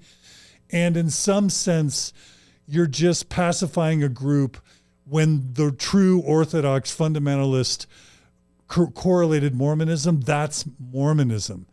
And so you're almost being complicit in providing what some people pejoratively call doublespeak, where the organization can speak in two ways to two different groups of people for its own self-interest. But when those 2 points of view aren't really they're kind of mutually exclusive. So it's a form of deception or risk management that some would say you're kind of involved in a little bit. Now, I don't mean to be rude or discourteous, but I mean, that's one criticism some have had. It's like, your Mormonism isn't Mormonism. Right. I've heard that before. Or sometimes the version is, I wish your version of Mormonism was. Yeah. Right. I like your form of Mormonism. Right. Which I'm always like, I'm not sure how to feel about that. But I totally fair question. So I think on the one, so it would be, I think the critique would have more bite if any of this were centrally organized, right? If like the church was sending me out to do this, right? If this was sort of some kind of like calculated game, okay, we'll throw a few bones, right? Okay, so let's find our few handpicked people and send them out to mollify the progressives, right? None of this is centrally organized. General authorities are clearly aware of those of us who are going out and doing this, but like, I'm not getting any approval or disapproval. Like, I get no feedback really on the stuff that I do. Really? Right? No, I mean, it's like I've occasionally had a general authority like in the audience, because it's like that's their stake that they live in or something like that, and they say, "Hey, thanks for coming. That was great. Thanks." It's like, that's it. And so like sitting with President Holland and like, Patrick, I need your help here. Go out and save our church, kind of thing. Nope. I'll say that I had one, after I wrote Planted, I had one senior general authority call me into his office, send me a letter and say, "Why don't you come by and talk?" Felt a little bit like getting called to the principal's office. You don't know what that's going to be like. And we had a great conversation. He actually disagreed with one passage in that book. And spent actually a really honest, like, spoke at length for why he disagreed with it. And then he said, "Tell me why you wrote what you wrote." And I did. I went probably 15 or 20 minutes telling him why I wrote what I wrote. And I said, "Hey, look, you know that I go out and get firesides, and this issue comes up sometimes. Do you want me to stop saying what I said here in the book? Because clearly you disagree with it." He said, "Oh, no. He said, you keep doing what you're doing." So it was very clear that we disagreed on that point, but he was not interested in telling me what to say, what to tell people, even on something he actually felt very strongly about, and we very clearly disagreed. That's the level of feedback that I've gotten. Would it be too much to say what the passage was about? Would that be too much? It was a passage in there where I talk about race and the priesthood. Okay. Yeah. Okay.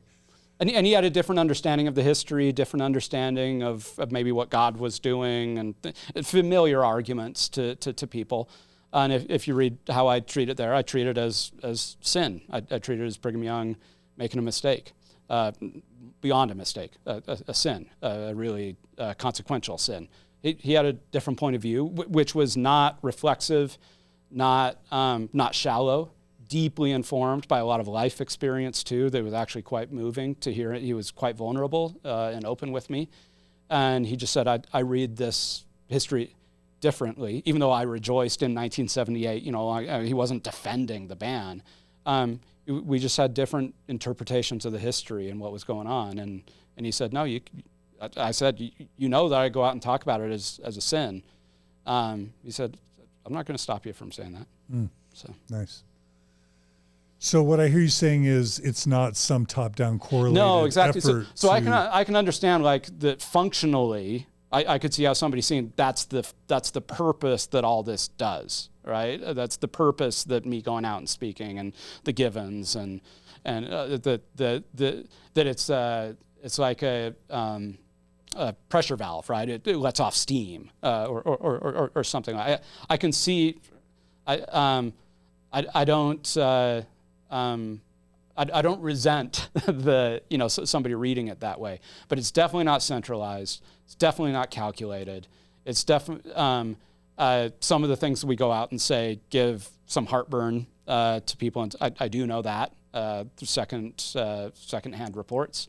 I think on the other hand, I've also heard secondhand that they appreciate that at least we're going out and trying to build faith and so forth. So.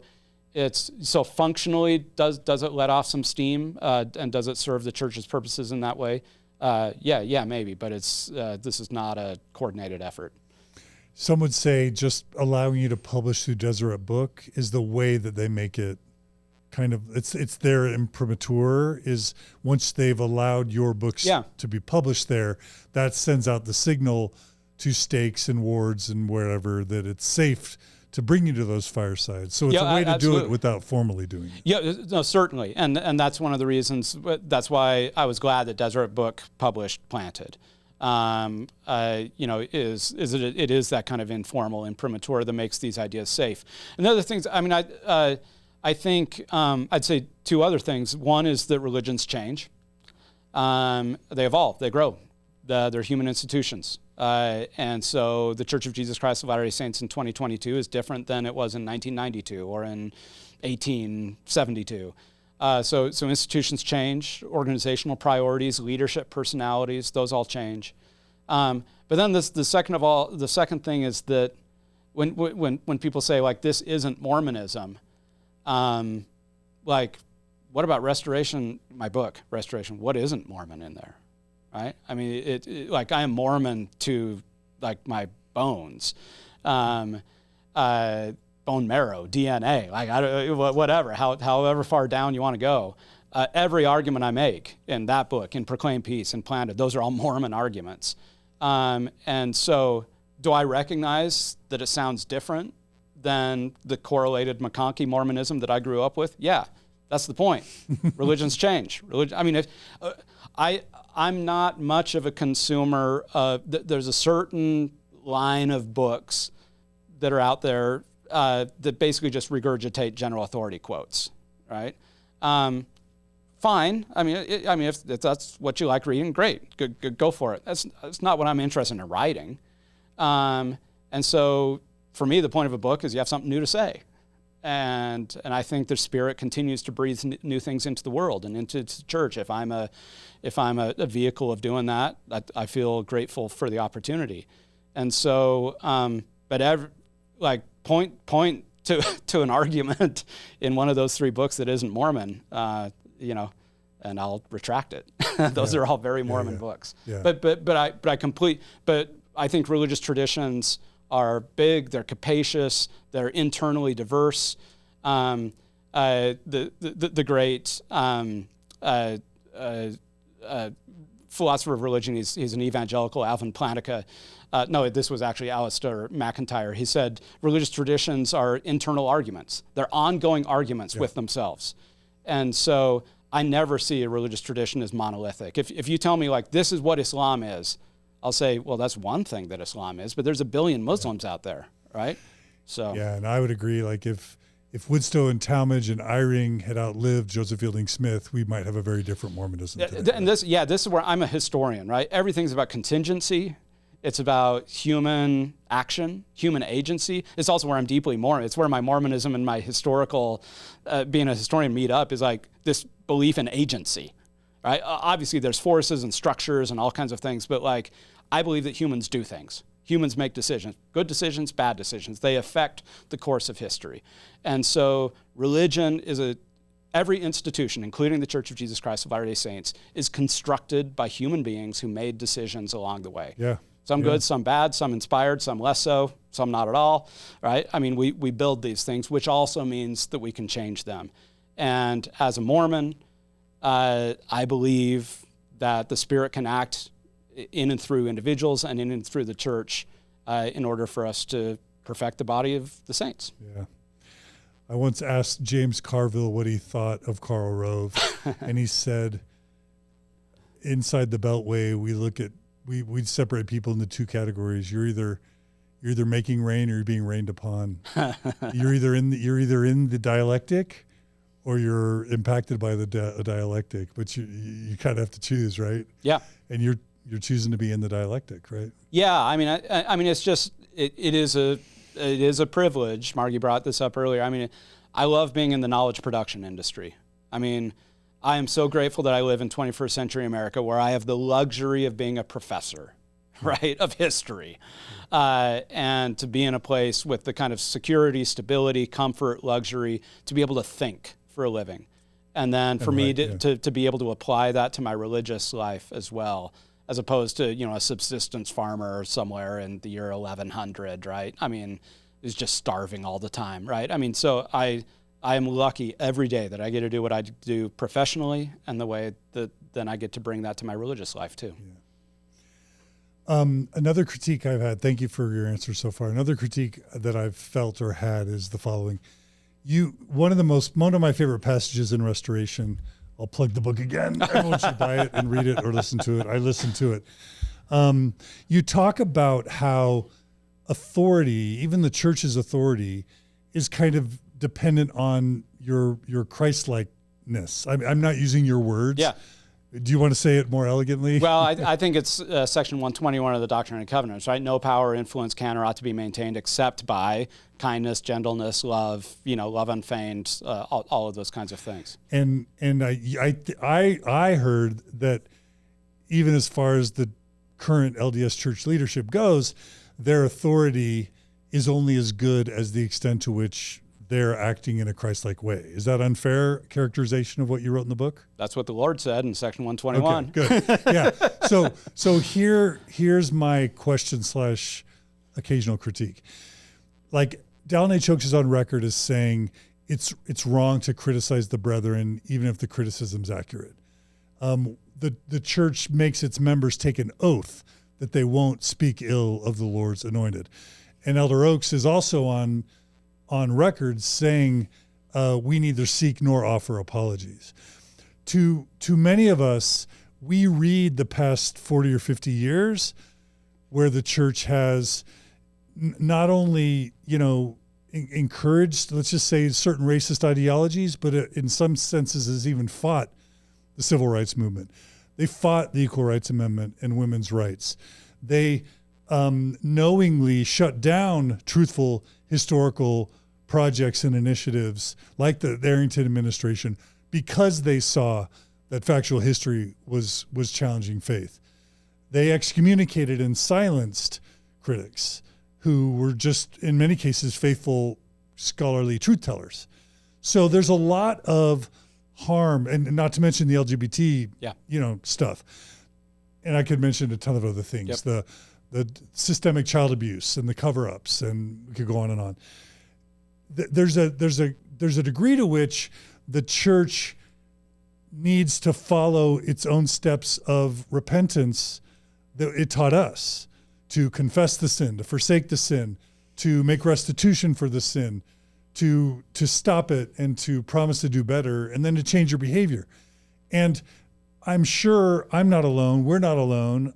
I would even guess you would join us in wishing that the church would actually follow its own prescribed steps of repentance, right?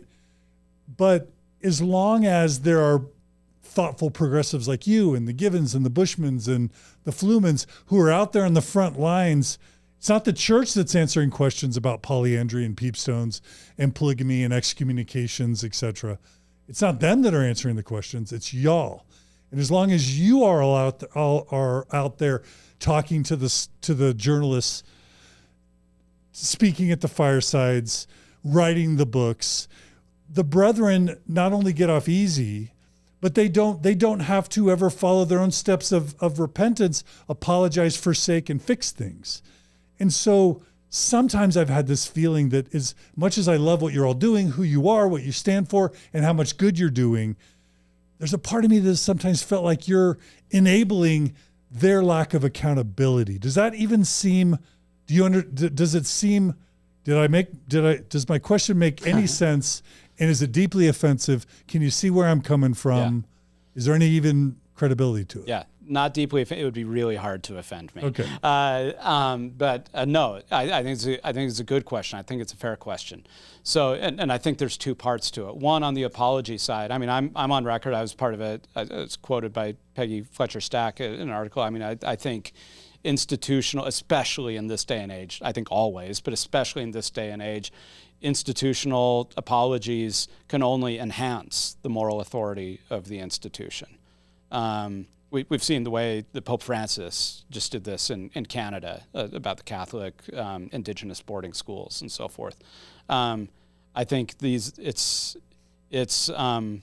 understand that institutions aren't people, despite what the Supreme Court may say. Sorry, a little swipe at this. But corporations aren't people. But I do think those principles are true, the principles of accountability and repentance. And I think it does not.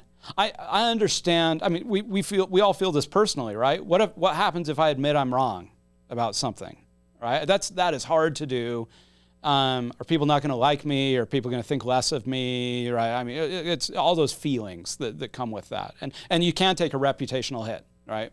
When you do it, but it's the right thing to do, and I think that Mormonism, I think the Church of Jesus Christ of Latter-day Saints is and should be in the truth business, and that includes the accountability business, and so I think it's I don't think it harms us to follow a gospel of repentance.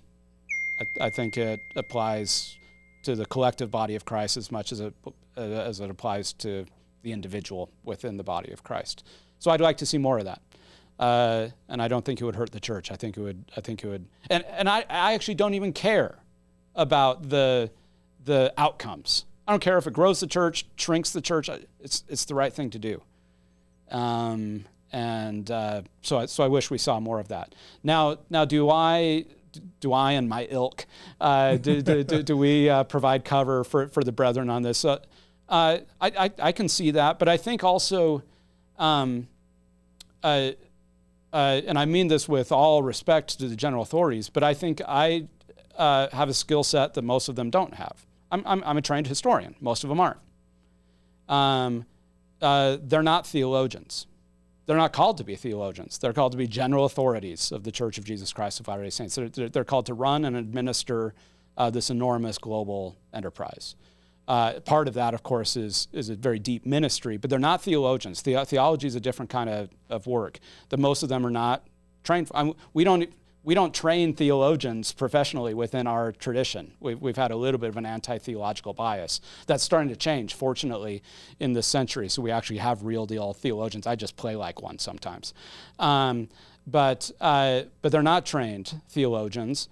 They're exceptionally busy as individuals whose, because of life experience and so forth, they're really good at business, and they're really good at law, and they're really good at managing institutions, and they're really good at human relations and all these kinds of things.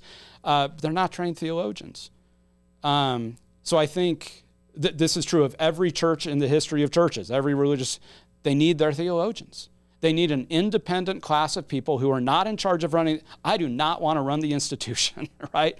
Like that is an enormously complex endeavor that I don't have the skill set for. Thank goodness I'm not. The church may be true because I'm not a general authority, right? I mean, it's so I don't have that skill set or proclivity, but other people are really good at it. What I can do is do some of this kind of historical and theological work that I am more inclined toward. I do have training for. So I think it's less about providing cover. What I'd like to see is the church actually be more intentional about this, if anything, to actually lean into this division of labor. And to say, hey, we are not theologians. There was a great statement by Elder Ballard recently. He said, just because I'm a general authority doesn't make me an authority in general, right? Like, I don't know everything. When I need to know stuff, I need to go reach out to experts. He's actually been great on this in recent years. Some general authorities, I think, do think they're authorities in general.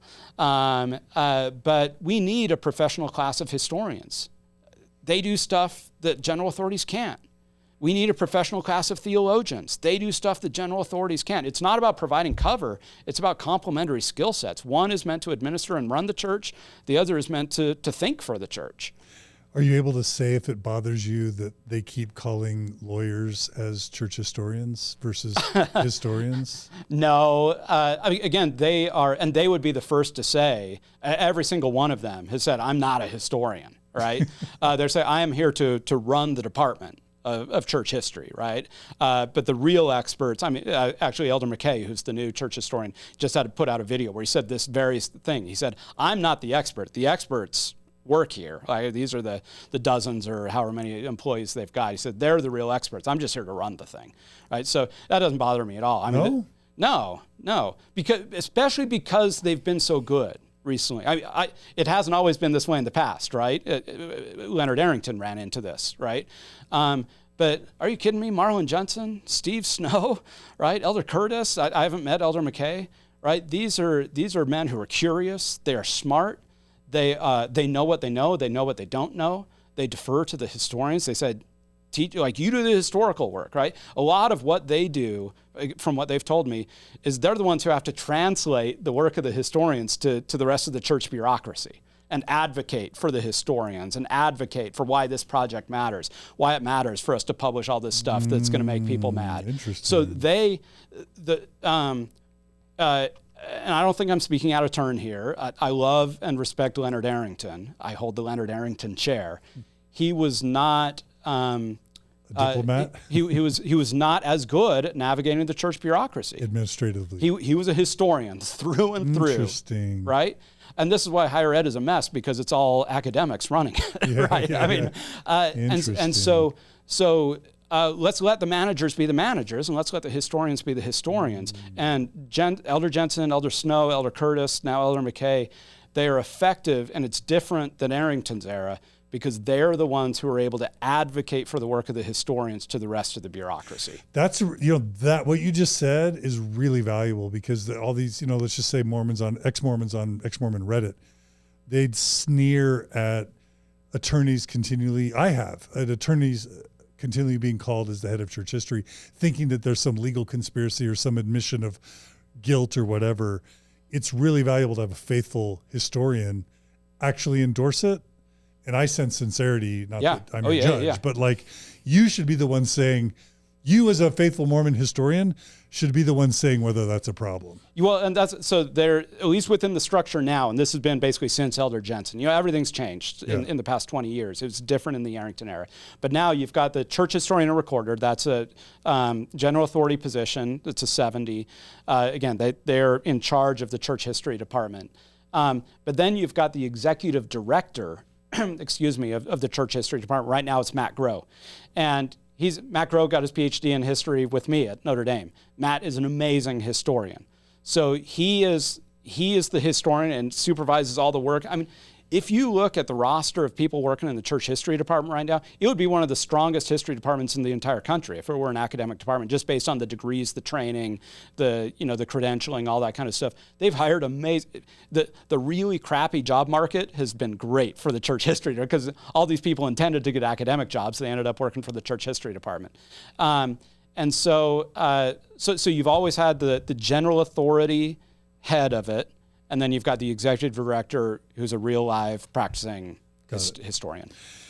Going back really quickly, you talked about you feel like it'd be beneficial for the church to maybe consider apologies every once in a while, or maybe more than every once in a while. We have a lot of catching up to do. Okay.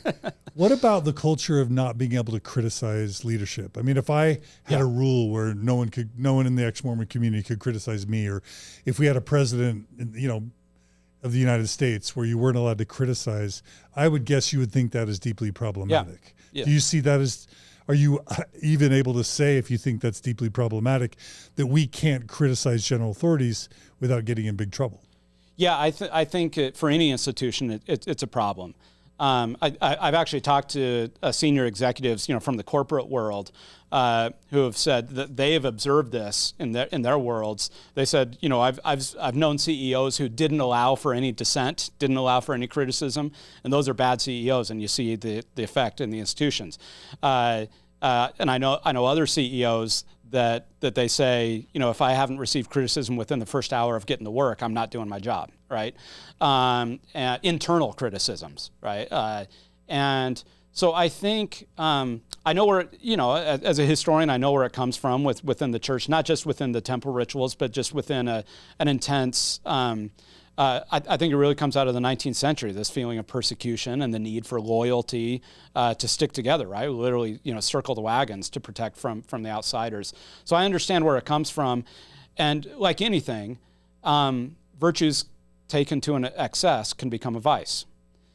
And I think it's entirely possible. I am a covenant-keeping member of the church. I fully believe in sustaining the leaders of the church. I don't believe sustaining means I can't criticize any of their decisions, past or present. So I actually take very seriously. I love them as individuals, even though I don't know them. Like, I love them in the abstract, right? Just like I love humanity in the abstract, but I don't know most of those guys. But I love them. I sustain them. I believe that God is called and is working through them in some way, shape, or form, in messy and complex ways. I sustain them to lead the church, which I choose to be in communion with. And so I will not. There's a difference between disagreeing with and even criticizing some of their decisions versus criticizing, like going after them individually. It goes back to the ad hominem thing, right? I think that the policies and things that the way that they say things out into the world. I think all of that is, we're given the spirit of discernment, and I all of that I can talk about. But am I giving them the benefit of the doubt? Am I doing it out of a spirit of love? Am I going after them as a person? I think that's very different. Am I going after their office? Am I thinking that they're not suited for that office, or in some ways that they're abusing the office, or that God hasn't called them, or that the whole thing is a sham? I think that's very different than saying, I disagree with this policy or what they've said. I mean, I did a podcast on Faith Matters. Tom Christofferson and I did a year ago after Elder Holland gave his musket talk down at BYU. And we spoke pretty openly and frankly about that. And I love Elder Holland deeply, deeply.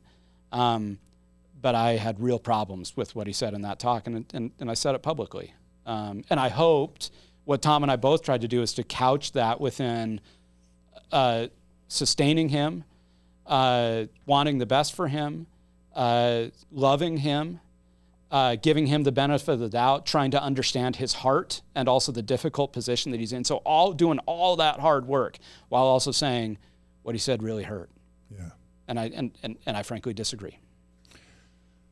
This is a very quick micro question. In the Kyle McKay kind of announcement in the church news, there was a phrase that RFM really wanted me to ask you about. It basically says, quote, "Since learning of this assignment, I have felt drawn to the rising generations and to protect them and to build their faith." I think there's some that feel like what he's saying there is he doesn't necessarily want them to hear or learn the true factual history. Instead, he's going to try and whitewash or shelter them from the more disturbing things to make sure we preserve their faith. Do you read that the same way or differently? No, I mean, I think that's bringing an assumption and a kind of skepticism to it. I mean, I personally, my faith is built when I see the whole history, the whole complex history. So They published the whole Joseph Smith papers, right?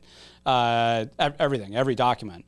That builds my faith. And that's the work of the church history department. Now, I can understand why people see it that way, right? We all see things through our lenses and through our experiences. But I don't hear Elder McKay necessarily saying, okay, it's time to stop telling the truth so that we can protect people's testimonies. Okay, this is great. Well, Margi's reminding me that we need to leave time for you to ask us some questions, and I've still got some really important questions to ask, so I'm hoping to thread the needle a little bit. Yeah, let's get there. Okay, so you made a really important point when you spoke about the CES letter in your fair address, where you basically said if Jeremy hadn't written it, someone else would have written it. Yeah. I've also heard that there's sometimes a bit of a tendency for faithful Mormon scholars to kind of look down their nose at the CES letter or Mormon Think or Mormon Stories or even Year of Polygamy. Lindsay says for Year of Polygamy, and to say that's lower grade, not rigorous, sloppy kind of work. I don't know, whatever you say. Here's what I'm going to ask you, because I have you said maybe it would be boring or not productive for us to go through the list of a bunch of truth claims like things. the whole thing. Right? And yet I'm still going to ask you some, but I'm going to ask you kind of a meta question. Like, why hasn't there been, like, I can ask this in lots of ways, like that course that you took at BYU, why isn't there a public course published by you or somebody else that just takes questioning Mormons through the history of kind of Mormon intellectual history? Like, and I'm going to ask a multi-compound part question. So why doesn't that exist? Why isn't there a book that does that? Why aren't faithful Mormon scholars writing rebuttals to the CES letter, writing rebuttals to Mormon Think? Why isn't there a robust podcast that takes on all the truth claims, lays out the factual history, but then gives, kind of more plausible, faithful narratives? Like, believe it or not, there was a Batman Lego movie where Batman loses his foe and he gets depressed because he doesn't have anyone to kind of fight, right? Like, I'm not sitting here thinking I'm just pummeling everybody. Like, I'm just trying to fight for what I think is informed consent, trying to help minimize pain, increased awareness. But I wish, like, you've got an amazing set of, I could go through the list of 100 questions about Book of Abraham, Peepstones, Polyandry, and I'm going to ask you about some. But why haven't you written that book? Why didn't Bushman write that book? Why didn't Givens write that book? Why hasn't Miller written that book? Why aren't there podcasts and PDFs and websites and TikTok channels? What's more important than the loss of faith and the weakening of the church in this generation? What more important work could be done? I know you have your day jobs with scholarship, but I could fund a 6-figure position for someone like you to just full-time try and provide better answers to questioning Mormons. Why hasn't that been done yet? It's 2022. Yeah. Or maybe it has. Maybe it has. What obviously hasn't been done satisfactorily or well enough. I mean, to some degree, I actually think the Gospel Topics essays do some of this. I think the New Saints series does some of this. That comes out of the church, and there's always going to be advantages and disadvantages to things that come out of the church. So I think your question is good. Well, what about all y'all independent scholars, right? And I'd be lying if I said that we haven't had this conversation. You have? Yeah. I'm dying to know what happened. Because I would love to see it. I personally would love to see it. Yeah, nothing so far. Yeah. In some ways, Planted was my... part of what I tried to do in Planted is address it, but by shifting the conversation. So rather than saying, I mean, the analogy, the kind of whack-a-mole conversation, analogy of like, as soon as you knock down one thing, something else pops up, right? And so, and that's why I find when I say tedious, I don't mean that in a kind of condescending way. It just doesn't give me any energy. Really? To like sit down and like go through like the 100 points. Like, I don't find. I mean, there is Fair Mormon. I mean, so let's not say nothing's been done. They've addressed, I think, every critique or question in the CES letter in their own way, but not with a level of credibility, right, of honesty, and of integrity that someone like you would, frankly. Sure. So what I tried to do in Planted was to provide. It wasn't about playing whack-a-mole and like answering every question. It was about, here's a perspective, here's a framework, here's how I make it work, right? A framework, right? So that whole thing was kind of epistemological. It was a framework thing, and then it's like to empower you, dear reader, right? To then when you get whatever question comes to you, that then you've got a framework to make sense of it. It's a framework that about the role of prophets and who prophets are, about the nature of the church, about the work of Jesus in the world, what the church is and what the church isn't, right? So here's a framework that then you can fit your specifics in. And that to me is more just the way I'm just talking about Patrick Mason here, right? But I have been in lots of conversations with my peers and with my friends that acknowledge that, look, you have dominated this space, and then peer podcasts, Bill Reel and the others, Mormon discussions, right? I mean, or LDS discussions have dominated this space, and the sort of thoughtful, faithful, response to these things has been inadequate. It's been missing. I think I'm involved in the Faith Matters Foundation and their podcasts and everything, and I think they want to do the same thing, but again, their approach has been much more of kind of the Planted approach of like, let's just shift the framework, shift the conversation, provide people a set of tools for religious resiliency, spiritual resiliency that then can kind of absorb whatever particular questions come along. So that's where the energy has been. Yeah. Whether that's misguided, whether it's I think everybody on my side says it's not enough, right? We haven't done enough. The question is like, who's going to do it, right? And nobody has stepped up. I thought Terrell would do it. I thought Richard would do it. I thought you would do it. Fluman could do it. You got the whole Maxwell Institute. We've made the point, but I'm just saying. Yeah. People think I hate the church. Sometimes they think I want to bring the church down. No, I just want there to be informed consent. And the essays is proud as we all should be, as much of a step forward as they were, they're not complete. They don't do all the work. There's a general sense that they're not just not incomplete, that many people feel like they're either still in some ways whitewashing or just ingenuous or inadequate, insufficient. They're short. They're Yeah. short. Yeah. They're on every single one of those topics. There's more to say. Yeah. Yeah. So no, there's work to be done. I think part of it too goes back to and I know we want to talk about other things. It goes back to our earlier conversation about the shift in apologetics, right? So it's like, well, you can't have your cake and eat it too. So it's like, we can't love the neo-apologists for shifting the tone, but also want the old apologetics, right? That goes point by point on everything. Some of that exists, Book of Mormon Central, and some people are still doing this kind of stuff. Actually, in a lot of ways, I think they're more popular than anything I'm doing.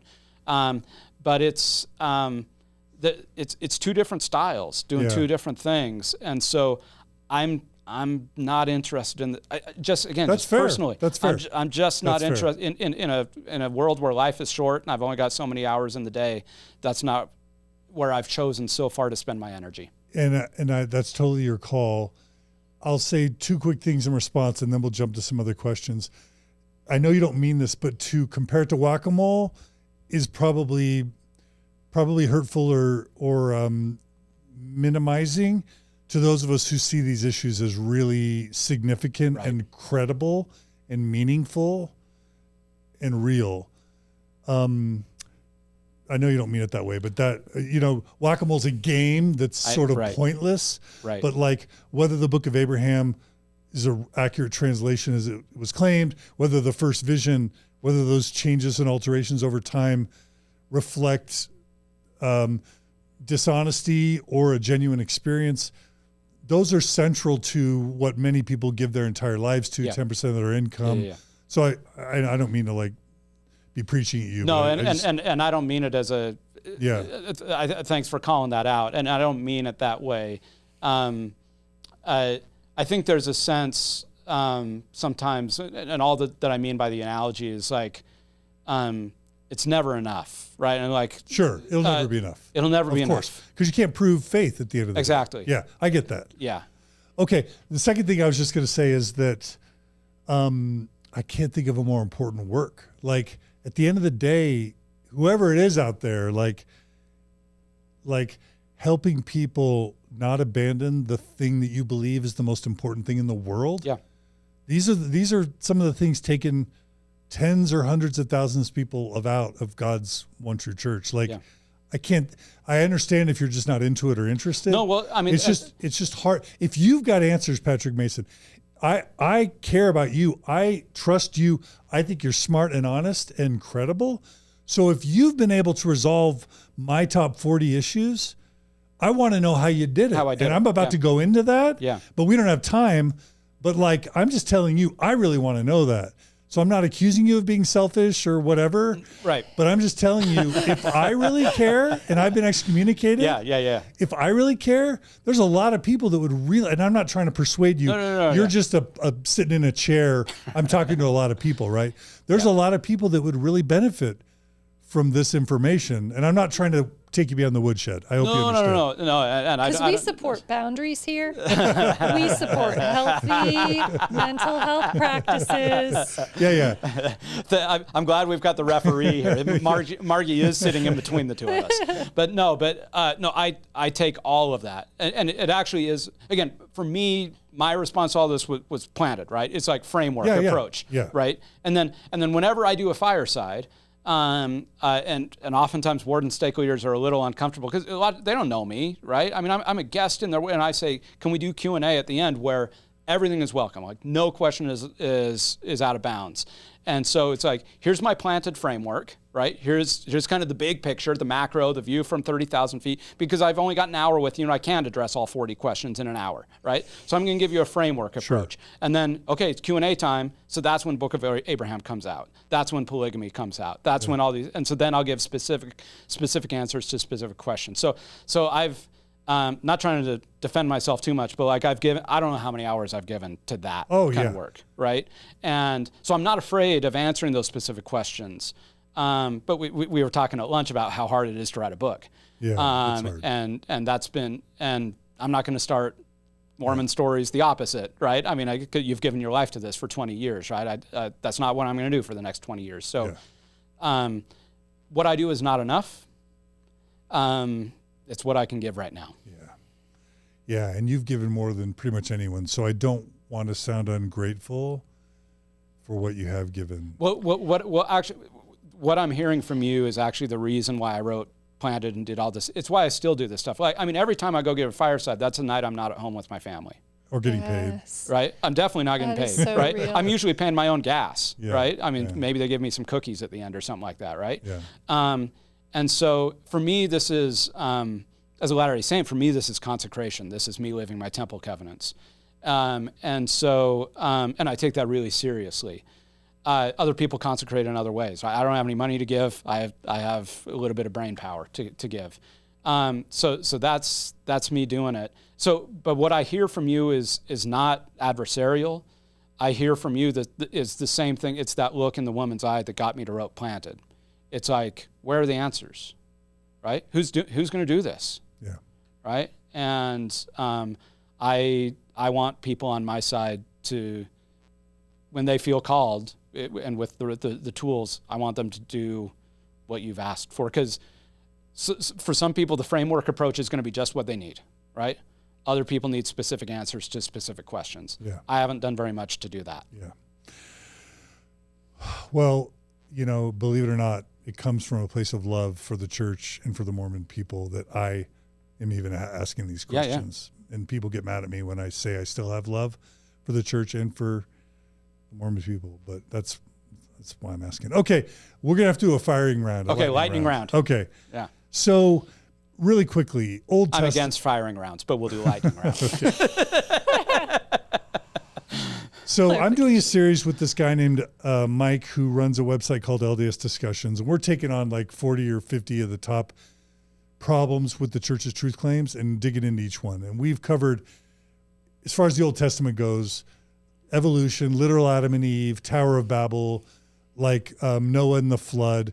Like, you take the first 4 or 5 stories from the Old Testament, and if you talk to even Jews, secular Jews, or even believing Jews who are faithful but who care about science and evidence, they're going to say no literal Adam and Eve, no literal Tower of Babel, no literal global flood, which kind of like all of a sudden puts the Old Testament as the foundation into question that then the New Testament builds on, that then the Book of Mormon builds on.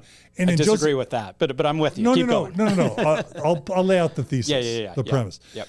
But then when you look at the Book of Mormon, and Joseph Smith, he's got Adam and, Old Testament prophets appearing to him. He's got the Jaredites come from the Tower of Babel that maybe wasn't even an event at all. He's got, dispensations going back to a literal Adam and Eve. And it all relies on the flood. And the whole curse of Cain doctrine that was doctrine comes out of teachings. So, like, you could argue that all of Mormonism falls with Christianity on the fact that the Old Testament itself can't be really taken seriously. What's your quick answer to that? What's my answer? I'm trying to group these, right? To all of biblical criticism, right? That's a great question. So I don't think that all of religion falls because the first 9 chapters of Genesis are not written as history the way that we write it, the way that we regard history. It's not. These are sources that are compiled hundreds, thousands of years later, stories that are told as part of the national origin myth of the Israelite people, and then those become the sacred texts of the Israelites, which then Christians see themselves participating in, and Jesus as the fulfillment of.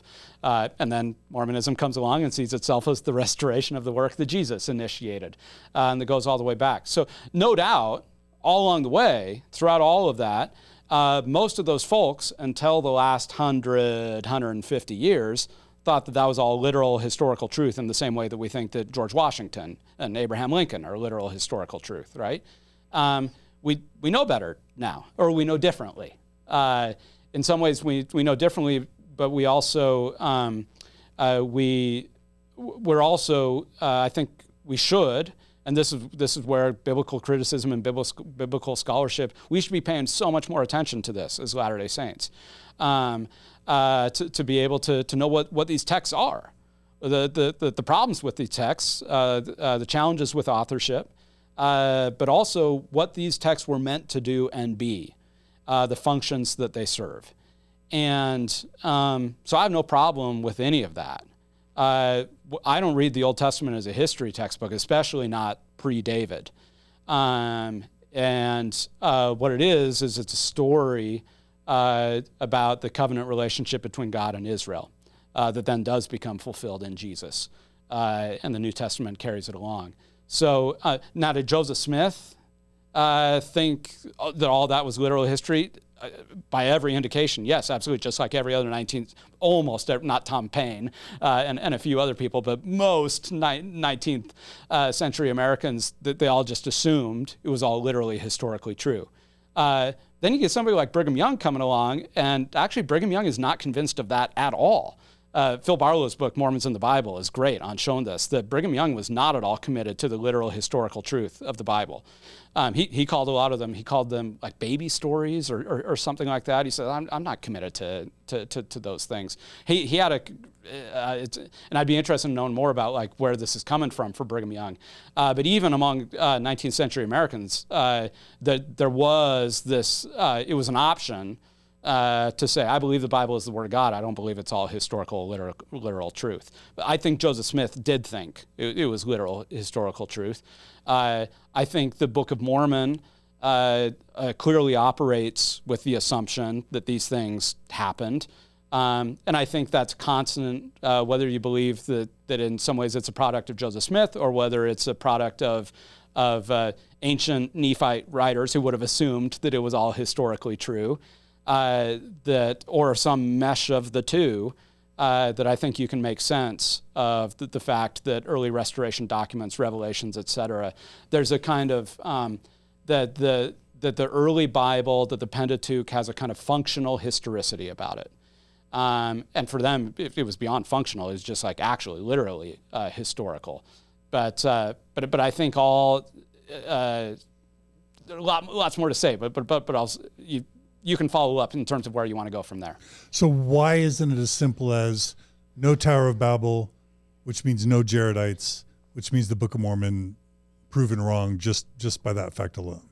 Yeah. So I think the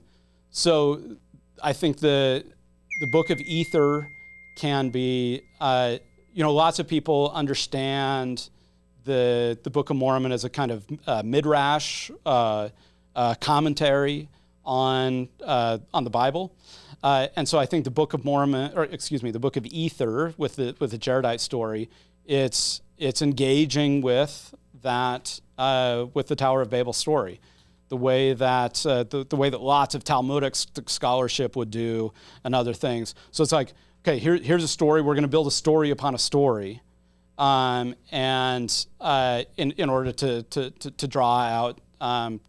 To draw out this story of meaning about God's relationship with His people. So now at what point? So if you want to do like really close textual scholarship, like what's going on there? I mean, so this is Mormon redacting a record. You can do some really interesting textual things of like what's going on there. All which, when you think about the way that texts are constructed, the way that stories are told over time, the way that authorship works, especially in the ancient world, then there's a way to talk about people building stories upon stories. So you can read it all literally historically true, right? Tower of Babel, Jaredites, etc. Or you can say this is a founding myth of the Israelite nation that Mormon, in his redaction of some kind of account, is interacting with in some kind of like creative, prophetic way, and then it goes there from there, transmitted to Joseph Smith. So would that then be possible that there were no Jaredites, but that Mormon or Moroni or Nephi were real? Is that what you're saying? Yeah. So that's one possibility. So I think with all of these, there's multiple, but that's one possibility. Is that a reasonable possibility, or is that? I mean.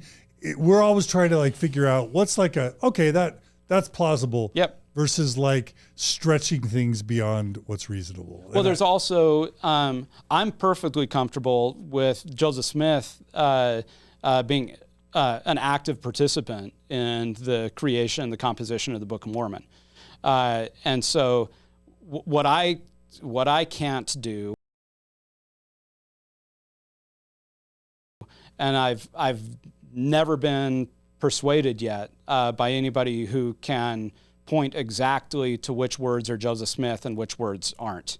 We can look at certain things, certain themes, whatever you want to look at, Masonry or whatever, right? But in terms of the book as a whole, I think the book is far more complex than that. And so so there's lots of possibilities for me that are plausible that include Joseph Smith actively, that he's the Midrash writer, right? That he's engaging the Tower of Babel story and is creatively producing and translating and revealing a text that we get as the Book of Ether. Another possibility, again, is him refracting a kind of Moroni refraction of these texts and so forth. But I don't think we have to be committed to the historicity of the Tower of Babel, nor do I think that the whole edifice falls apart if we say Tower of Babel is an ancient myth. When we look at descriptions, contemporary descriptions of Joseph Smith's translation process, where he would look at the stone in the hat and the words would appear on the stone, he would read it. Yeah. The scribe would write it. The scribe would repeat it back to him, and then the stone wouldn't allow new words to appear until the old words were kind of cleared. That type of tight translation theory doesn't really allow for pseudepigrapha or midrash or the types of explanations that you just offered. Am I wrong there?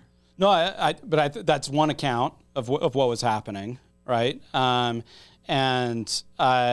so clearly it's an oral process, right? And the translation process, the revelation process for the Book of Mormon. And so, yeah, is he?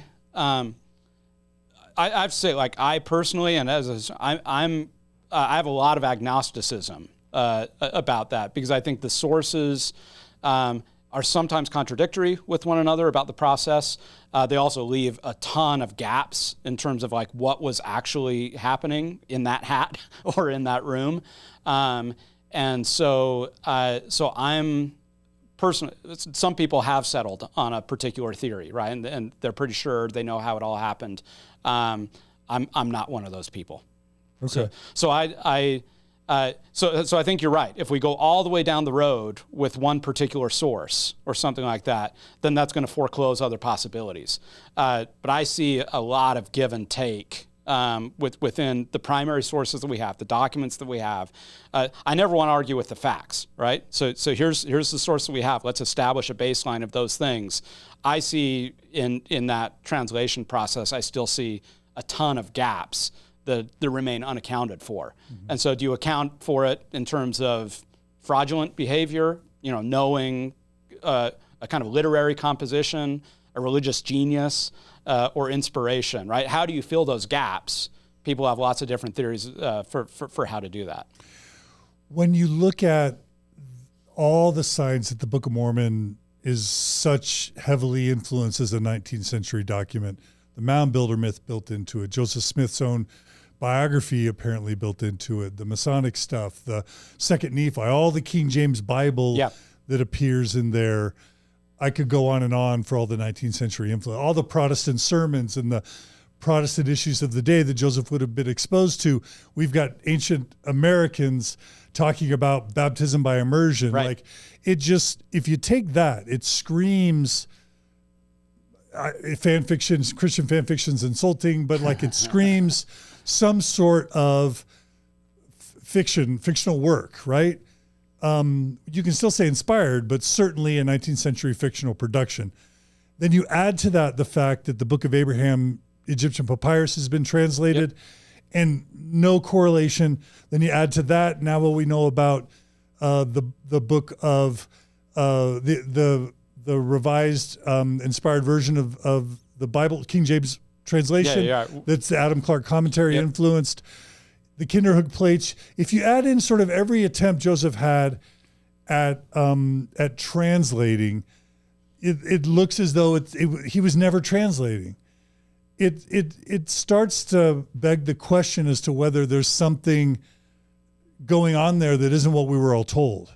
That wasn't what he was telling people and wasn't what we are told.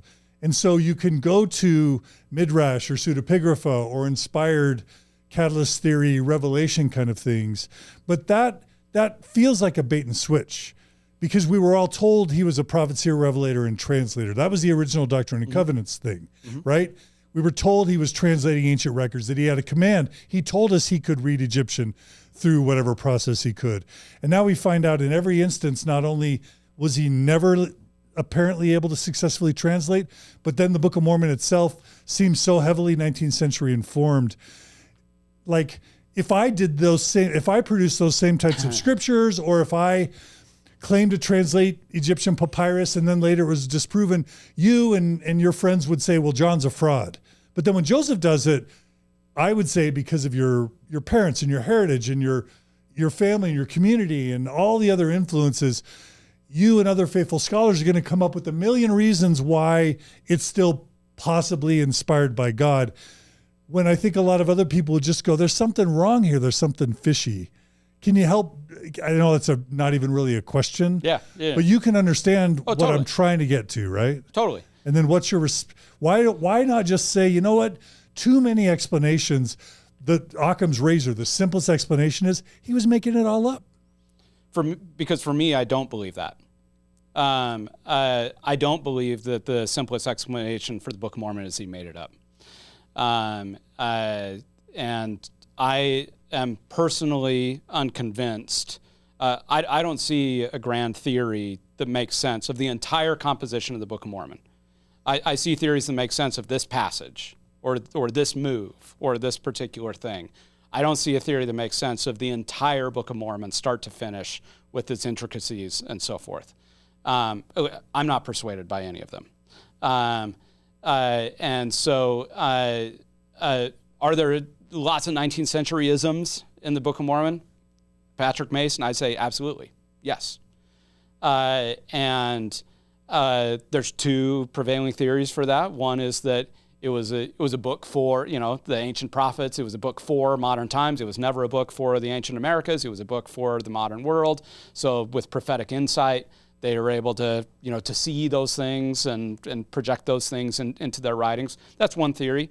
I'm on the side of things that I think Joseph Smith is an active, to what degree conscious, subconscious, not entirely clear to me, but I think Joseph Smith is an active participant in the translation and revelation process.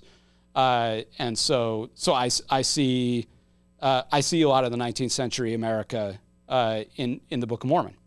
I also see a lot of other stuff in there that makes very little sense in 19th century America, and so I see it as a kind of as an enormously complex work. I do believe that all of these. I think translation, especially if we're gonna use it in the sense that we normally would today, I think it's not a word that what he was doing doesn't correspond to our notions of translation, right? To a kind of plain common sense notion of translation. Even with the gold, even if you believe, with the gold plates, even if you believe in a kind of tight control theory or something like that, that's still not translation, it's revelation. The plates weren't in front of him. He wasn't translating a text. Even a tight control is like he was reading a text that was given to him, by vision or on a stone or something like that. That's still not translation in the sense that we think about it today, in any kind of normal sense. The closest thing would be the Book of Abraham, but I'm a catalyst theory guy, so I see all of these as revelatory productions, and. But when the Doctrine and Covenants calls him a translator and he tells people he's translating, that's right. What do we do with that? Well, that's where I think, that's where I think faithful scholars are doing lots of things to say, like, what does that word mean? Like, what's going on there? I'm also, I'm not 100% bound to Joseph Smith's own self-conception. this is a big meta framework type thing that then I would apply in lots of cases. I think God is real. I think Jesus is real. I think the Holy Spirit is real. And I think this is the Church of Jesus Christ, not the Church of Joseph Smith. So I personally believe, as a believer, that God is doing a strange work in and through the church, in which even the people who are doing that work don't fully understand their role in it. And so I think Joseph Smith, by every account, I think he really thought he was actually translating ancient texts. I think he sincerely believed that, and I don't think it was a charlatan enterprise. I don't think he was a con man. I think he sincerely believed that he was translating into English ancient texts.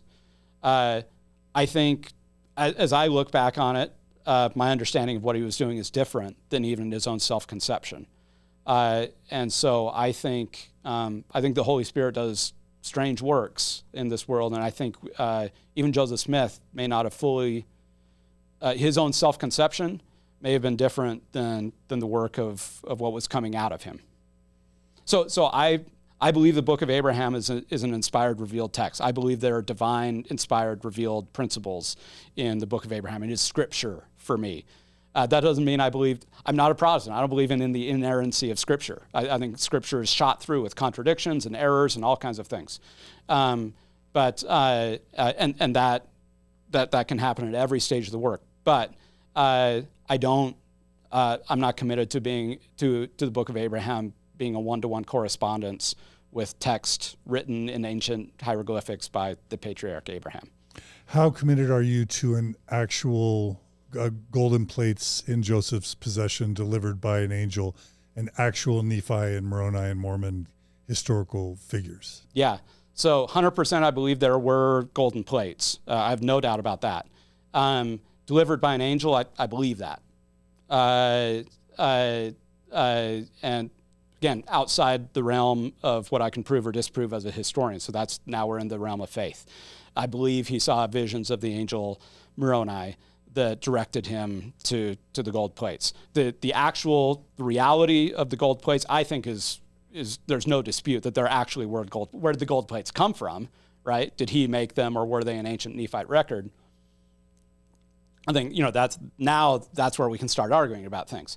But I think there were absolutely gold plates. I believe that he had visions of an angel that directed him to the hill.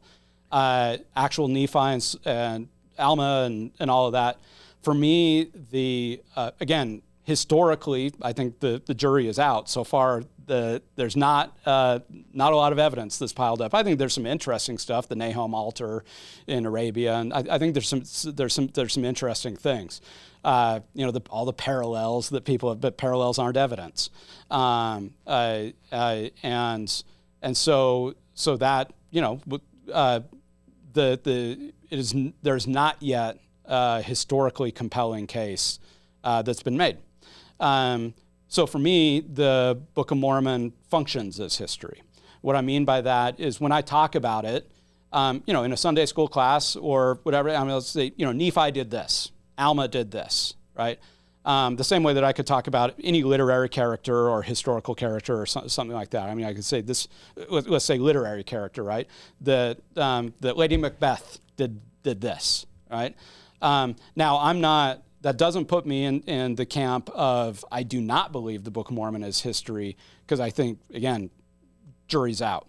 But for me, it functions as history the same way that most of the Bible functions as history in the paucity of evidence. What I never want to do is say that something actually happened if we know that it didn't happen. Mm-hmm. And I'm also very comfortable. I'm comfortable with myth. I'm comfortable with stories being true that aren't literally historically. I'm comfortable with all of that. I think that's the stuff that humanity is made of. I think that's the stuff that religion is made of. I think that's the stuff that literature and deep meaning and so I'm while I live in the world that the Enlightenment created, and I'm deeply grateful for it, I don't think that's the only. Epistemologically, I think the human experience is richer than simply what the Enlightenment has given us. Yeah. And there's a lot. You and I both know there's a lot packed Sure. into everything I just said, but we're in kind of lightning round mode. Lightning round, yeah. What do you do with polyandry, which is Joseph Smith marrying other men's wives? What do you do with Joseph marrying 14, 15-year-olds, 16-year-olds, sister pairs, mother-daughter pairs? What do you do with Joseph Smith denying that he was doing all this and doing it, in Fanny Alger's case, before the sealing power was even granted, before D&C 132 was even revealed, and lying to Emma about it, sealing himself to 22 women before he even kind of sealed himself to Emma?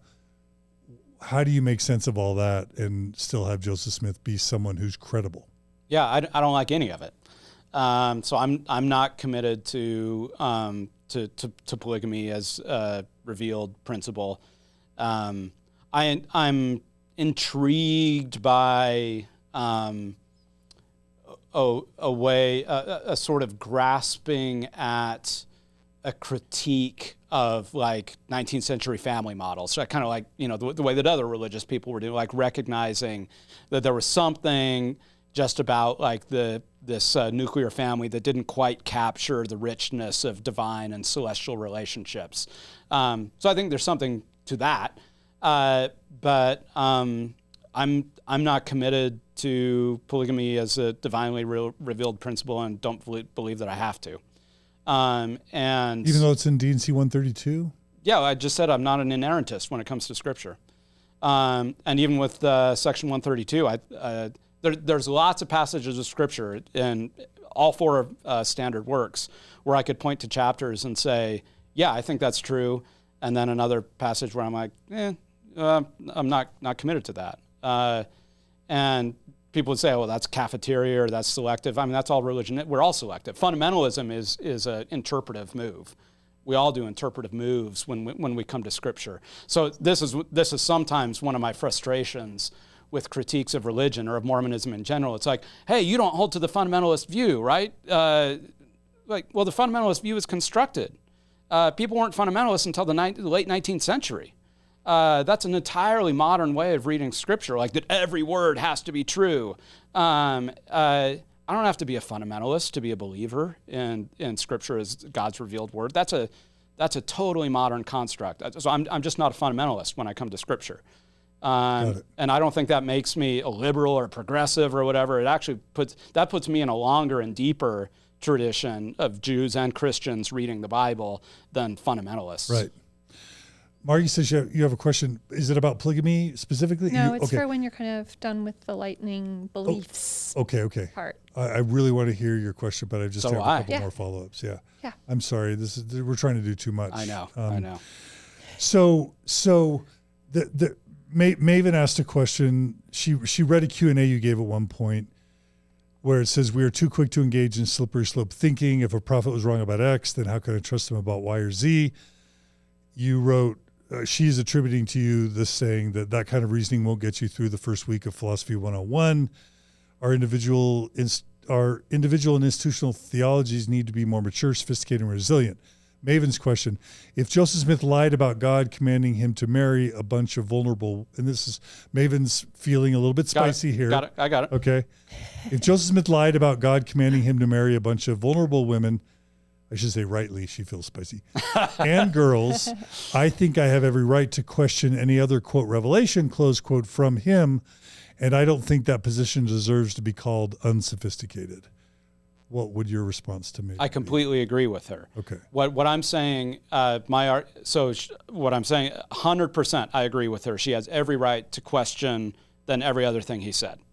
What I would say isn't going to get you out of Philosophy 101, and I don't teach Philosophy 101, so philosophers tell me if I'm wrong. But what I'm saying won't get you out of that class is saying he was wrong about this, ergo he is wrong about everything. Right. That I think is logical. Yeah, but I think it's entirely fair to say, oh, he's wrong about this, which, by the way, every human being in the history of the world, I believe, save Jesus, has been wrong about something. And so I think we're right to then question. So, yeah, Question what he taught about the plan of salvation. Yeah. Question what he taught about the nature of revelation, the nature of the church, the nature of the Godhead. Yes. Go ahead and question all that. Okay. That's fine. I see. I'm going to really quickly hit on probably two of the most potentially offensive or controversial things. I'm going to try to do it in a thoughtful, respectful, delicate way, but I may fail. So, so when you Fair look, warning. yeah, A shot at being aware. I'm sure you knew An this is attempt. coming at some level.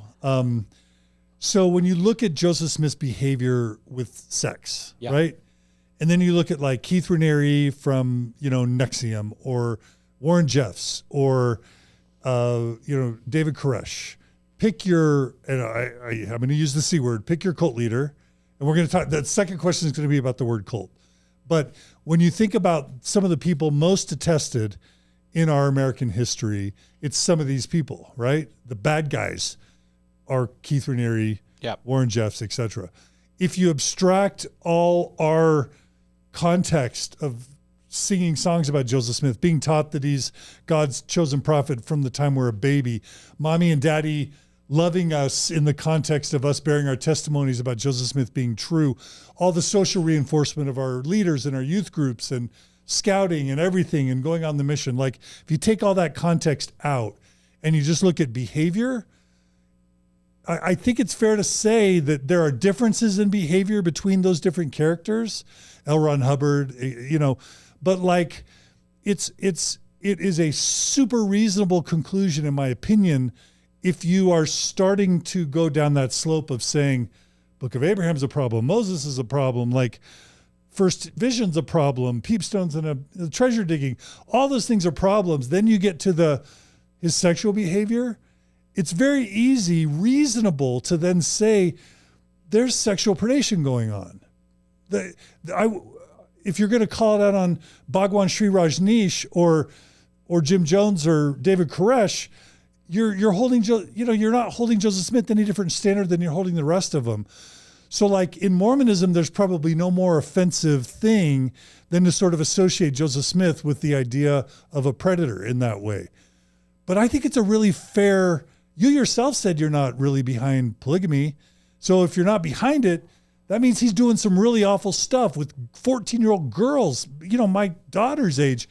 Like, would you have if you could go back in time with your 14-year-old daughter, would you have allowed Joseph Smith to be alone with your 14-year-old daughter for a month or 6 months? That's a lot in there, but so it almost feels like the most offensive thing you could say about Joseph Smith has a lot of credibility to it. Yeah. Yeah. No, I absolutely hear that. Had he, I have a 12-year-old daughter right now. Had he approached me about that in 2 years, right? I hope I would have said no, and held the ground on that. And so I'm not. I don't want to baptize any of that stuff and call it sacred.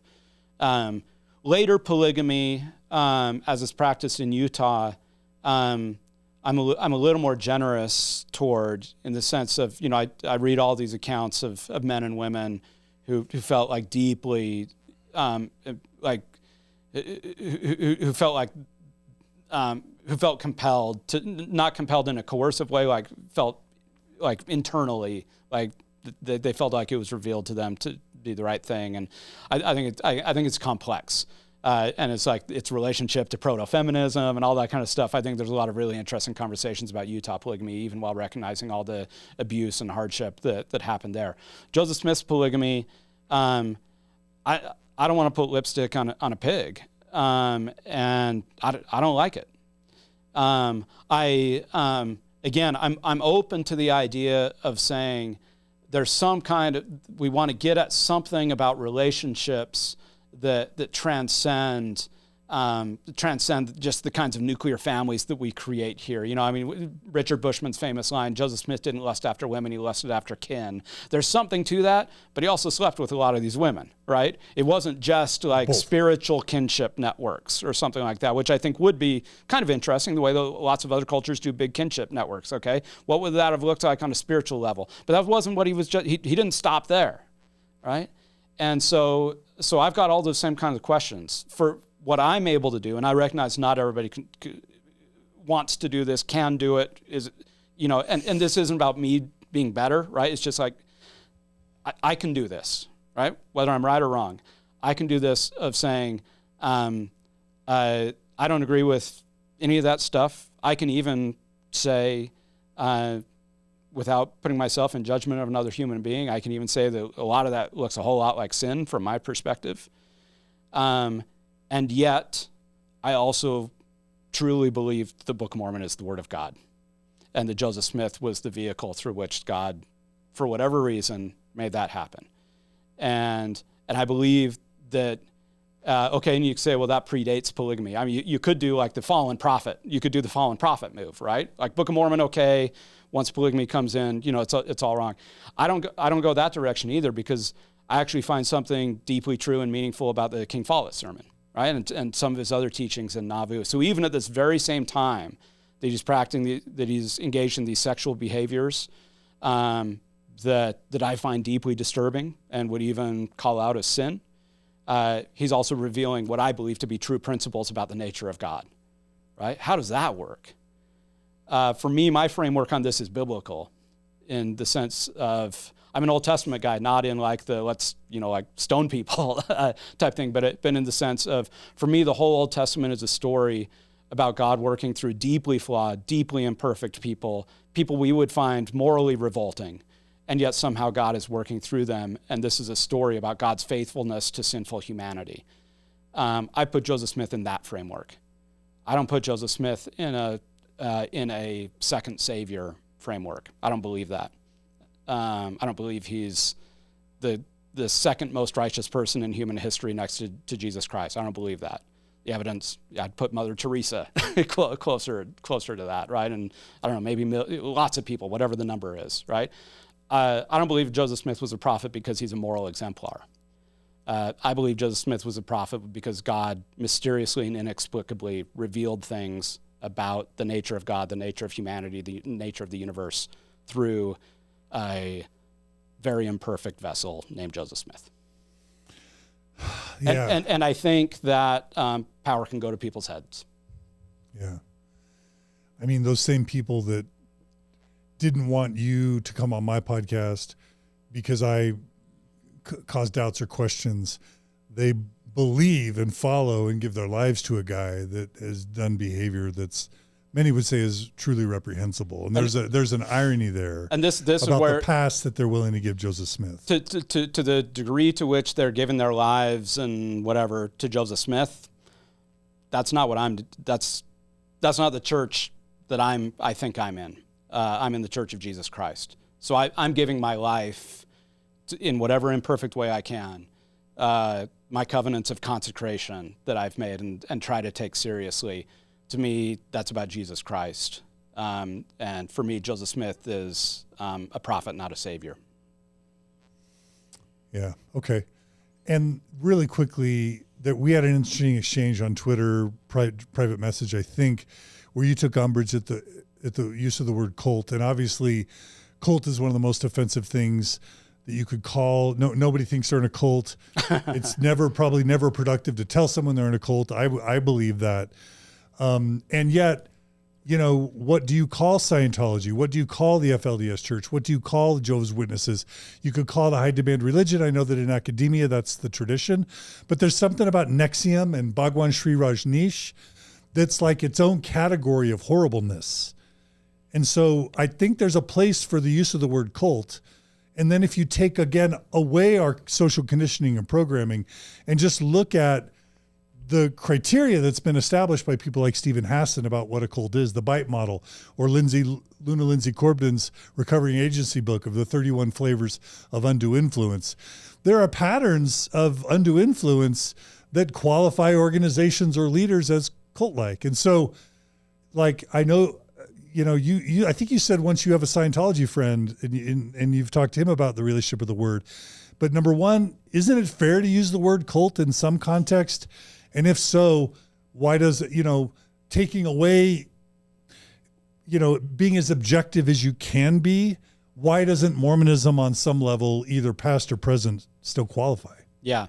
So I do believe that cult is just not a helpful word. I think there are some words that pick up so much baggage culturally and so forth that cult originally it's still used by some scholars in a very technical sense, like the temple cults of ancient Rome or something like that, right? So we mean it in a very technical sense.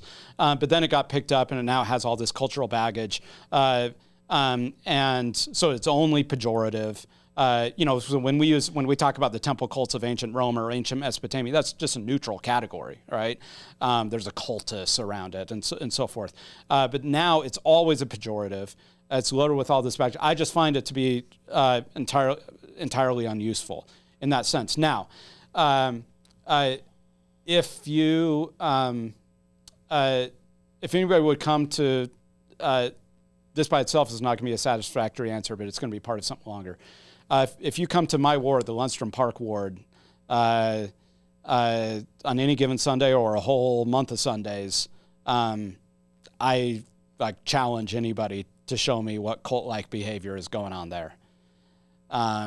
It's just from no objective measure is anything in the Lundstrom Park ward, other than maybe you could say male authority, right, or something like that. But lots of places have male authority. But it's I just defy anybody to come to my ward and say that's a cult. No independent observer who came in and did like ethnographic studies of my ward for a year would say, oh yeah, I just attended a cult for a year. Nobody, even the most suspicious, skeptical person, nobody would say that. So now, are there behaviors, structures, modes of behavior, of organization, of leadership, of gender dynamics that are present within the Church of Jesus Christ of Latter-day Saints that also line up with and fit in a Venn diagram with a list of characteristics that some scholars have said this is what a cult is, right? Yes. There are other organizations that also would fit in that Venn diagram that we wouldn't call cults, right? So part of it, I don't like the term. I just think it's not useful culturally. I think it's imprecise academically. Even those who have tried to bring some, as scholars actually in religious studies, we call these new religious movements, right? I mean, so again, neutral, objective term, and then you can make your value judgments based on the behaviors and policies that are going on there, So yeah, if you make a list of these are cult-like behaviors, organizational norms, leadership styles, and so forth, can you find parallels and correspondences there within Mormon history and even contemporary practice?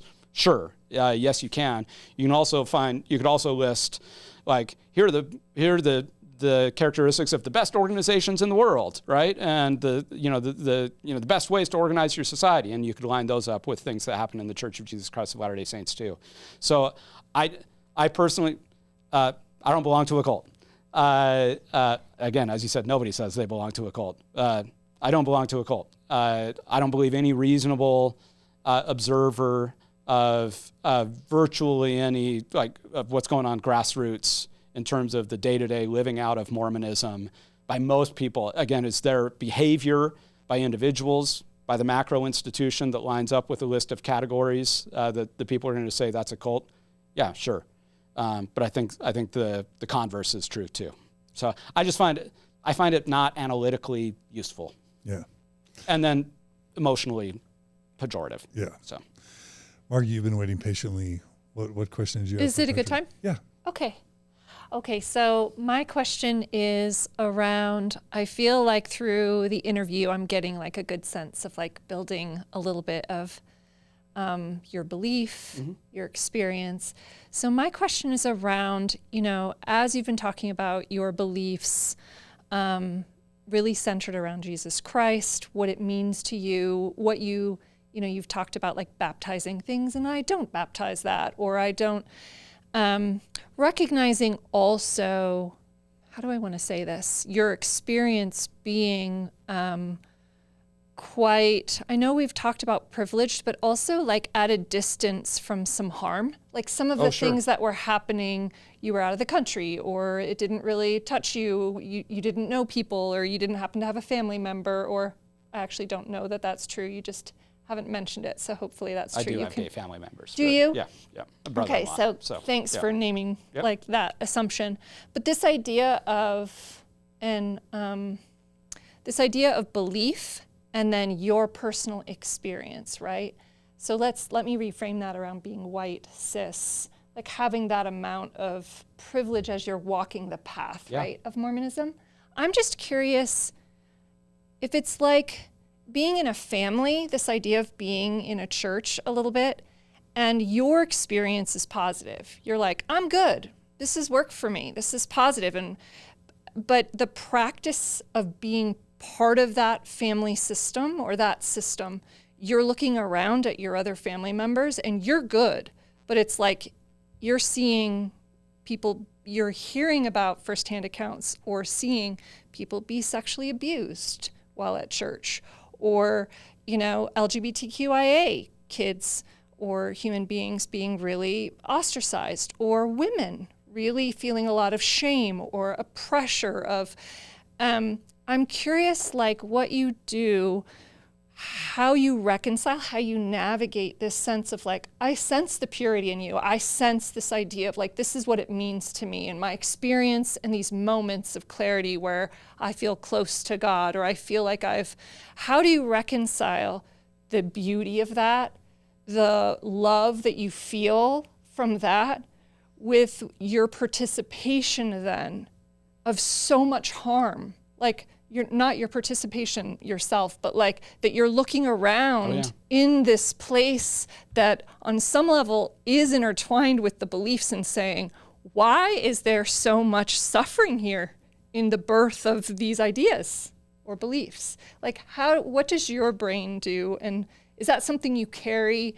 And if so, like, what is that process like for you to kind of hold those both things? Because they seem really like very, very opposing feelings. Yeah.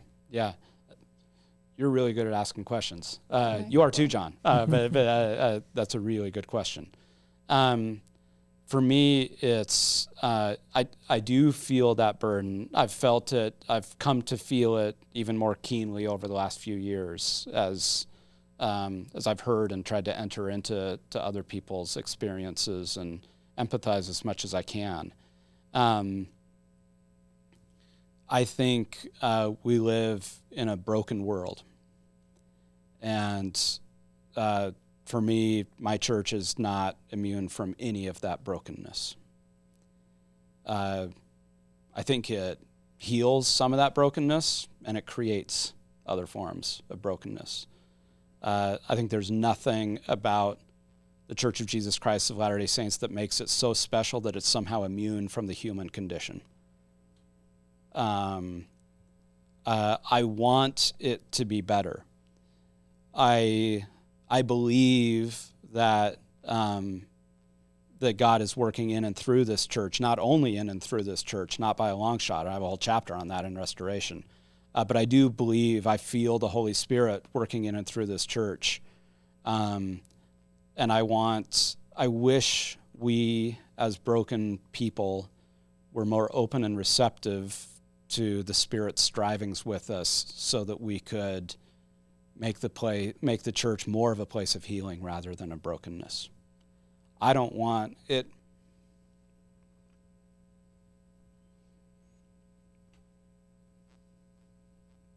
Sorry.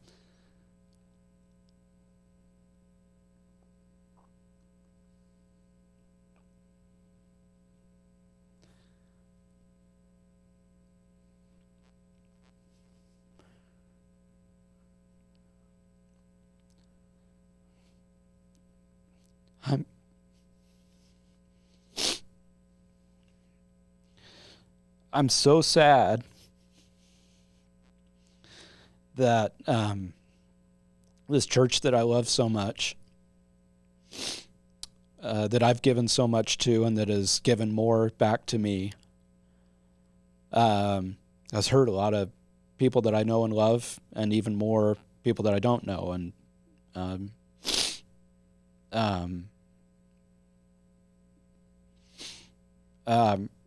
I actually can't stop carrying that with me. And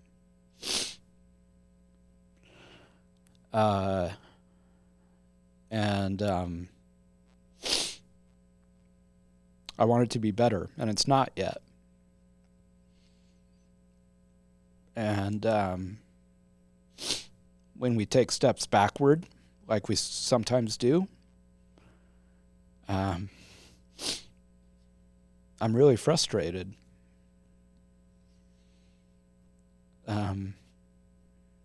Because I've been so lucky, privileged, whatever word you want to use, to have experienced like the love that this community can bring, and that the love of God that I've felt through it.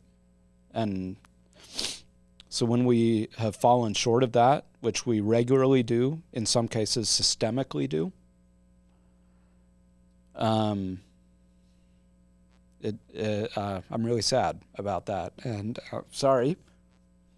I'm not a very emotional person, but I want the church to reflect the world that Jesus tried to create, and we can't even see Zion yet. It's not even on the horizon yet. We have a long way to go. Thank you. That's beautiful. Thank you for being so vulnerable. Mm-hmm. Yeah. Felt. It's powerful. Yeah. Couple quick micro questions. Yeah. I don't want to. These are going to be super fast, and you can answer them super fast. That was so beautiful. I want to end on that, but I know there's a few things that you probably feel strongly about, and I'm not trying to put you on the spot, but I do want to give you a chance to voice. So, $120 billion ensign peak. You talk in your book about Christ not being a capitalist, basically. Yeah. Like, what do you have thoughts about what Christ would do with the $120 billion? I think he'd have no idea. Like $120 billion in the ancient world? Are you kidding? I don't think that it existed. Shekels. Shekel, right. No, I mean, it's funny about the Christ. It's not a capitalist. It's like one of the very earliest Amazon reviews of my book. I gave it 1 star or something like that, and like went after me for saying Christ is not a capitalist. I was like, I thought that was the least controversial thing I said in the entire book. Like, I mean, that's just like descriptively true. But okay. Look, I understand. Look, the church is a big, huge global institution that, I understand investment strategies, and, you create more wealth so that you have more to spend down the road, and projections of will there be declining membership and declining tithing revenues and all that. I get all of that. At one point, Bill Gates said $100 billion is infinite money. Now, that was a while ago. There's been inflation and so forth. But at a certain point, how much is enough? And of course, the investment funds that we know about, no, I mean, that's only part of it. I mean, there's all of the investments in land and properties. And so the church's portfolio is a lot bigger than that $100 billion or whatever it is right now with the stock market. I think it's time to start putting that money to use. The church was, the first century of the church was pretty rough, right? Financially pretty rough. As late as the 1960s, it was rough. The church almost went bankrupt in the early 1960s because of excessive spending and so forth. And that led to baseball baptisms, et cetera, et cetera. But the church is, it's been phenomenally well managed financially over the past half century, which has put it, there's still church leaders alive right now who remember those times of near bankruptcy. So, that's one of the things you get with a very old church leadership. They remember, they have long memories. But we're not at that time anymore. We're not in the early 1960s. And so I think it's time to put that money to use. The church could become the next Gates Foundation.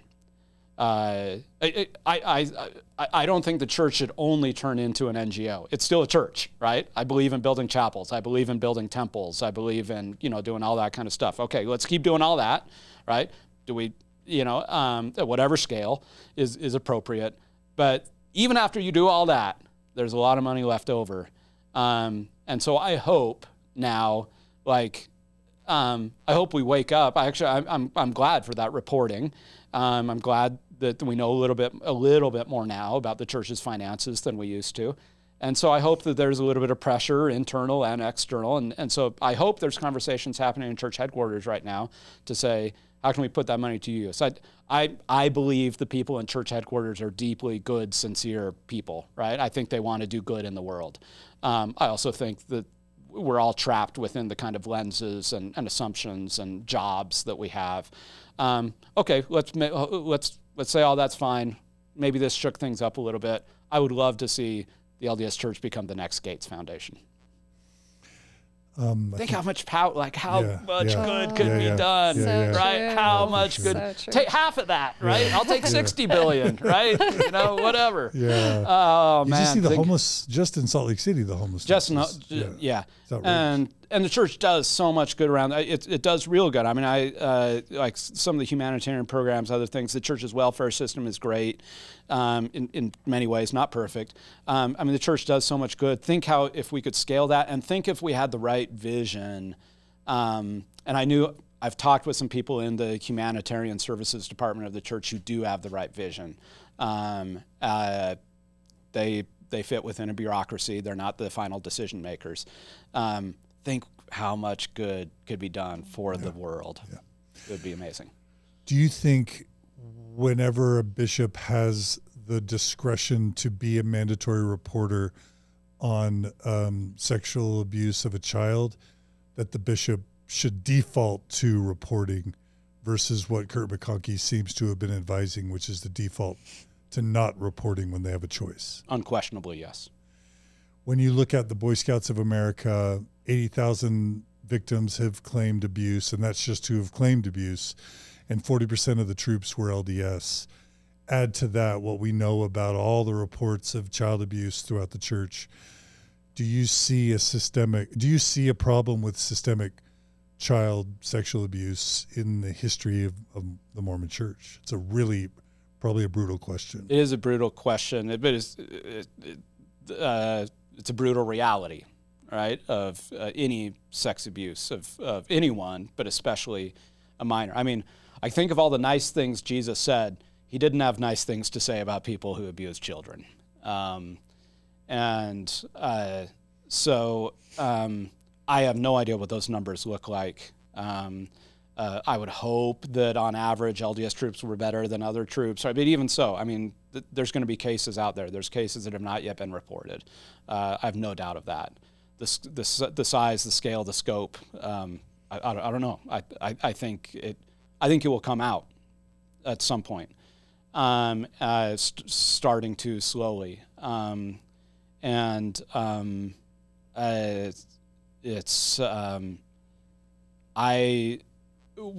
This is, thinking about like where my heart hurts.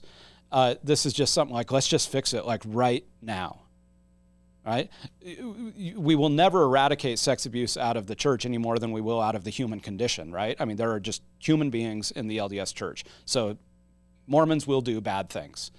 Let's create the structures so that when that happens and when we know about it, when criminal acts are done, especially against minors, it's a criminal offense. We report it, right? Do what is right. Let the consequence follow.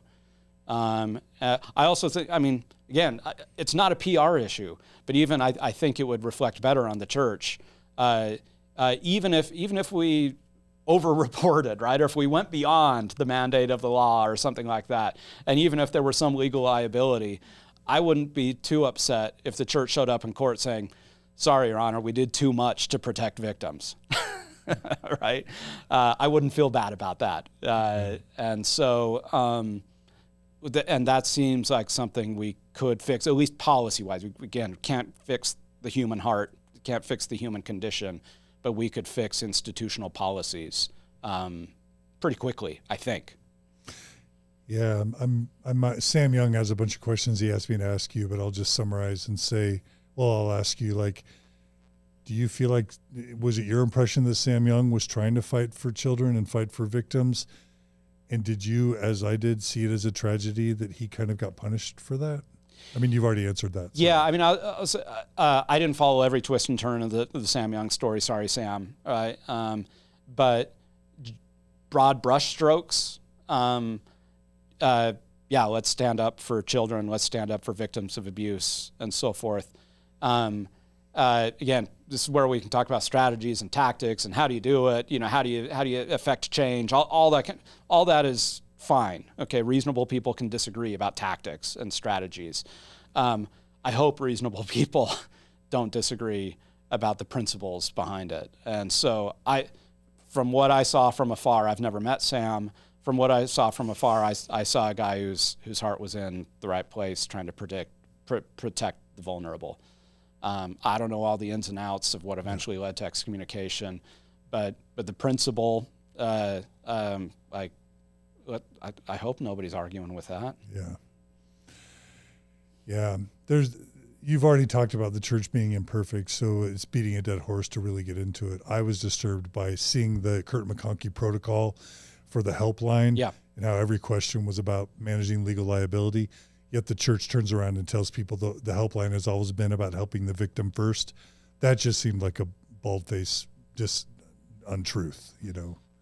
Yeah, I don't know what all is going on there. I understand the importance of risk management for large institutions, and I know the church is not exempt from any of that. But I would like to put principle ahead of risk management. And that's a super easy thing to say, right? Very different when you're a policymaker and have lots of things to take care of.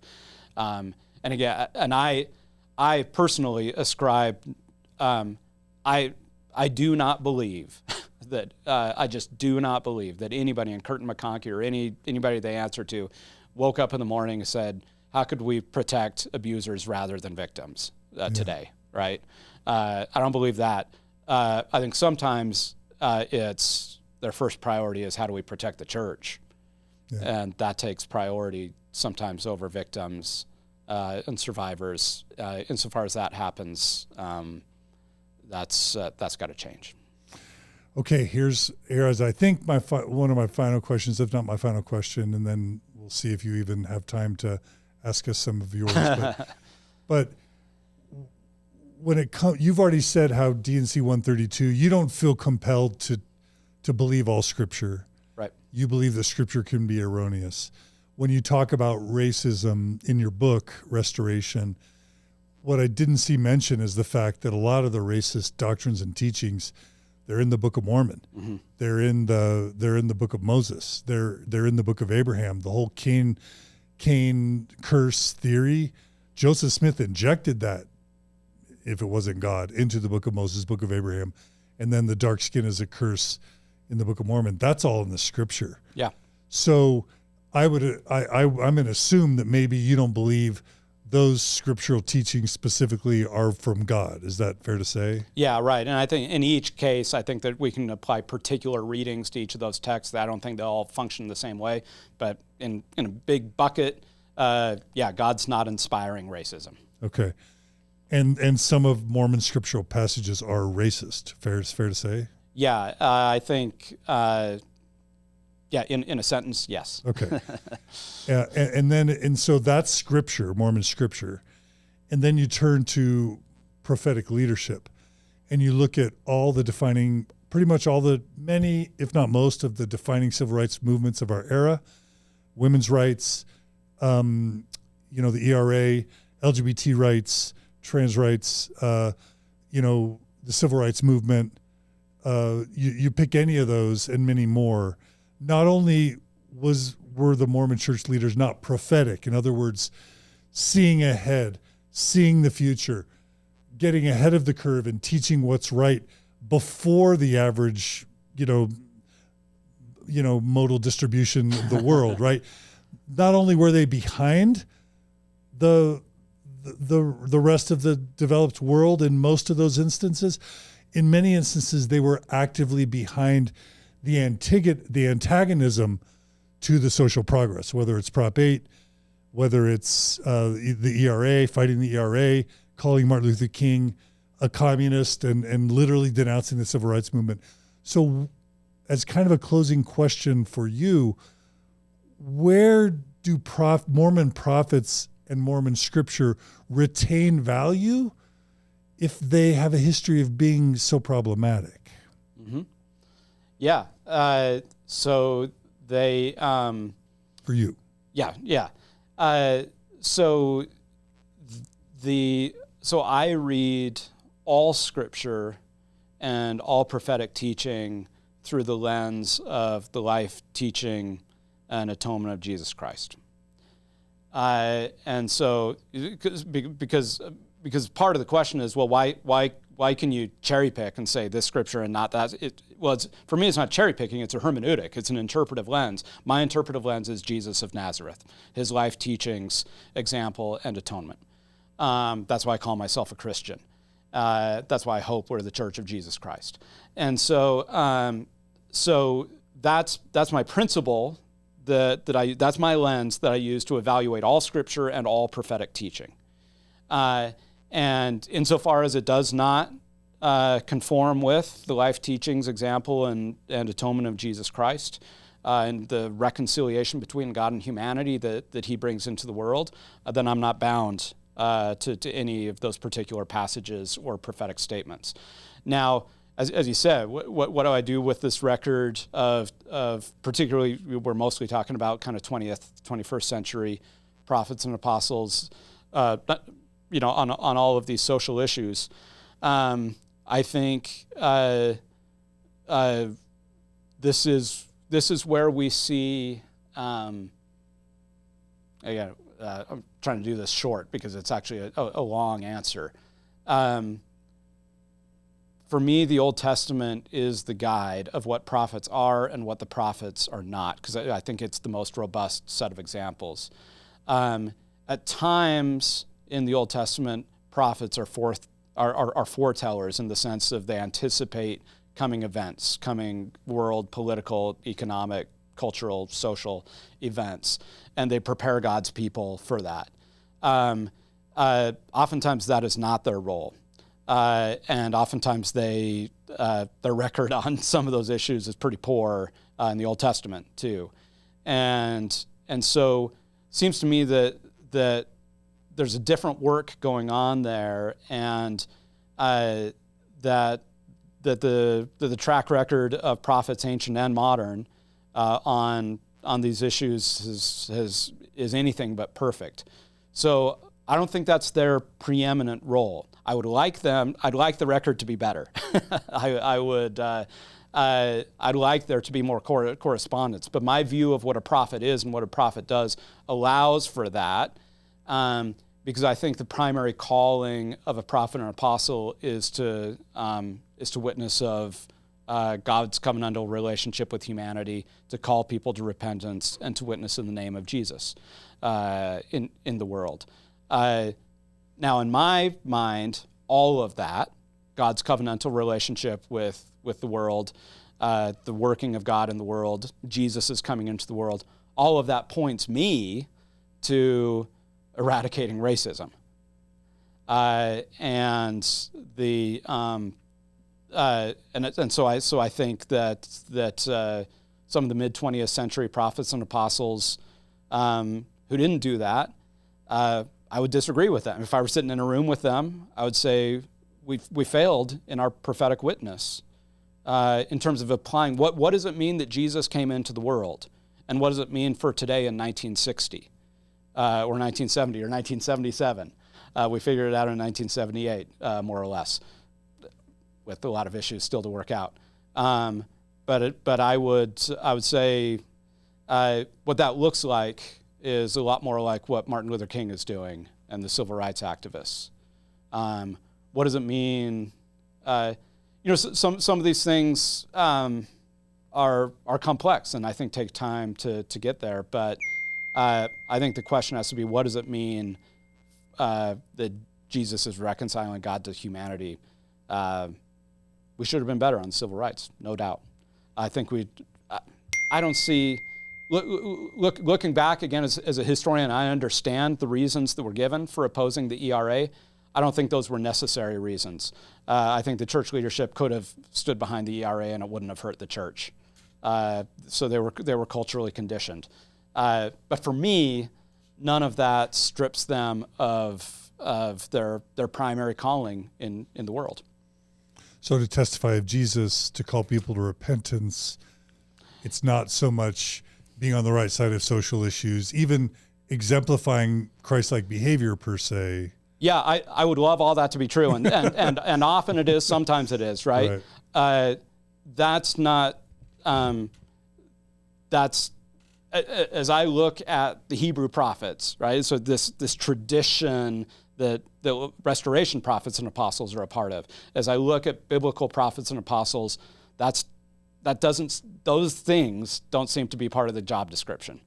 So maybe I can get mad at God and say, God, why don't you call moral exemplars to be prophets and apostles? Or I can, so I just look at for me, this is the part of the paradox to wrestle with, right? I actually think one of our, two of our major theological projects that Latter-day Saints have to do in the 21st century, I think we have to figure out our theology on gender and sexuality. I think a lot of people think we know what our theology of gender and sexuality is. We don't. So we need some revelation on that. We need some good thinking on that to figure out what our theology of gender and I don't know where that's going to go. I don't know where it's going to land. I'm not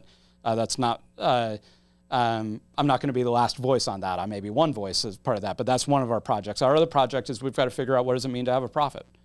What is the role of a prophet? What does it mean to sustain a prophet? What is the relationship between prophet, God, and humanity? I think as I've said many times, I think the Old Testament gives us some things. I think Jewish thinkers have a lot to say about this. Abraham Joshua Heschel wrote a great book called The Prophets. So I think there's a lot of stuff that we could work with there. We need to figure out what our theology of prophets is. Again, I think we know, but there's still a lot of thinking to be done there. It's so weird that mission, the first missionary discussion, God speaks to prophets and prophets tell us what God wants. It's built into our core value proposition. And as a church, we just seem so hesitant to want to actually use it these days. Well, it's a young church, it's only 200 years old, and we have relied for 200 years on doctrine, which means authoritative statements about certain things. So I have no problem with the authoritative doctrinal statement, God calls prophets in the world. I believe that, right? That is a doctrinal statement I can get behind. The theology, though, so, and I can do that as the 19-year-old. I can do that, I can teach that to 3-year-olds, right? God calls prophets in the world. That's a simple doctrinal truth to understand. The theology behind that is really complex, right? Well, what does a call mean? Who is a prophet? How does a prophet retain agency, right? Do prophets predict the future? What is the relationship of the prophetic word and morality? All of those questions are actually really rich and complex. And we think we know, prophet should mean this. I think for the most part, we've not done good enough thinking on what a prophet is and what a prophet does. Beautiful. All right. Okay. So I have 10 pages still. They're going to have to go another time. I have so many amazing questions from hundreds of viewers and listeners that I'm not going to be able to get to. I feel really bad. Sorry, everyone. I'm long-winded in my answers. No, I apologize. You did great. I did sincerely tell you that I wanted to have you turn to the table and ask us some questions. I don't know how you're feeling on time. I don't know about what your family's expecting you. We have a couple options. We can not do that ever. We can have you ask us a couple questions now. We can take another 30 minutes and actually we can tell you the time. Okay. Mostly right now I need to go to the bathroom. Okay, yeah, that's fine. So what we'll do is we'll thank you for part 2, and we think we're going to bring Patrick back for a quick part 3. Thank you for joining us. Don't go away. We'll see you all again, hopefully for a quick part 3 on Mormon Stories. Thanks, everybody. Patrick, this has been amazing. Yeah, thank you. All right. Okay, Thanks, Margi.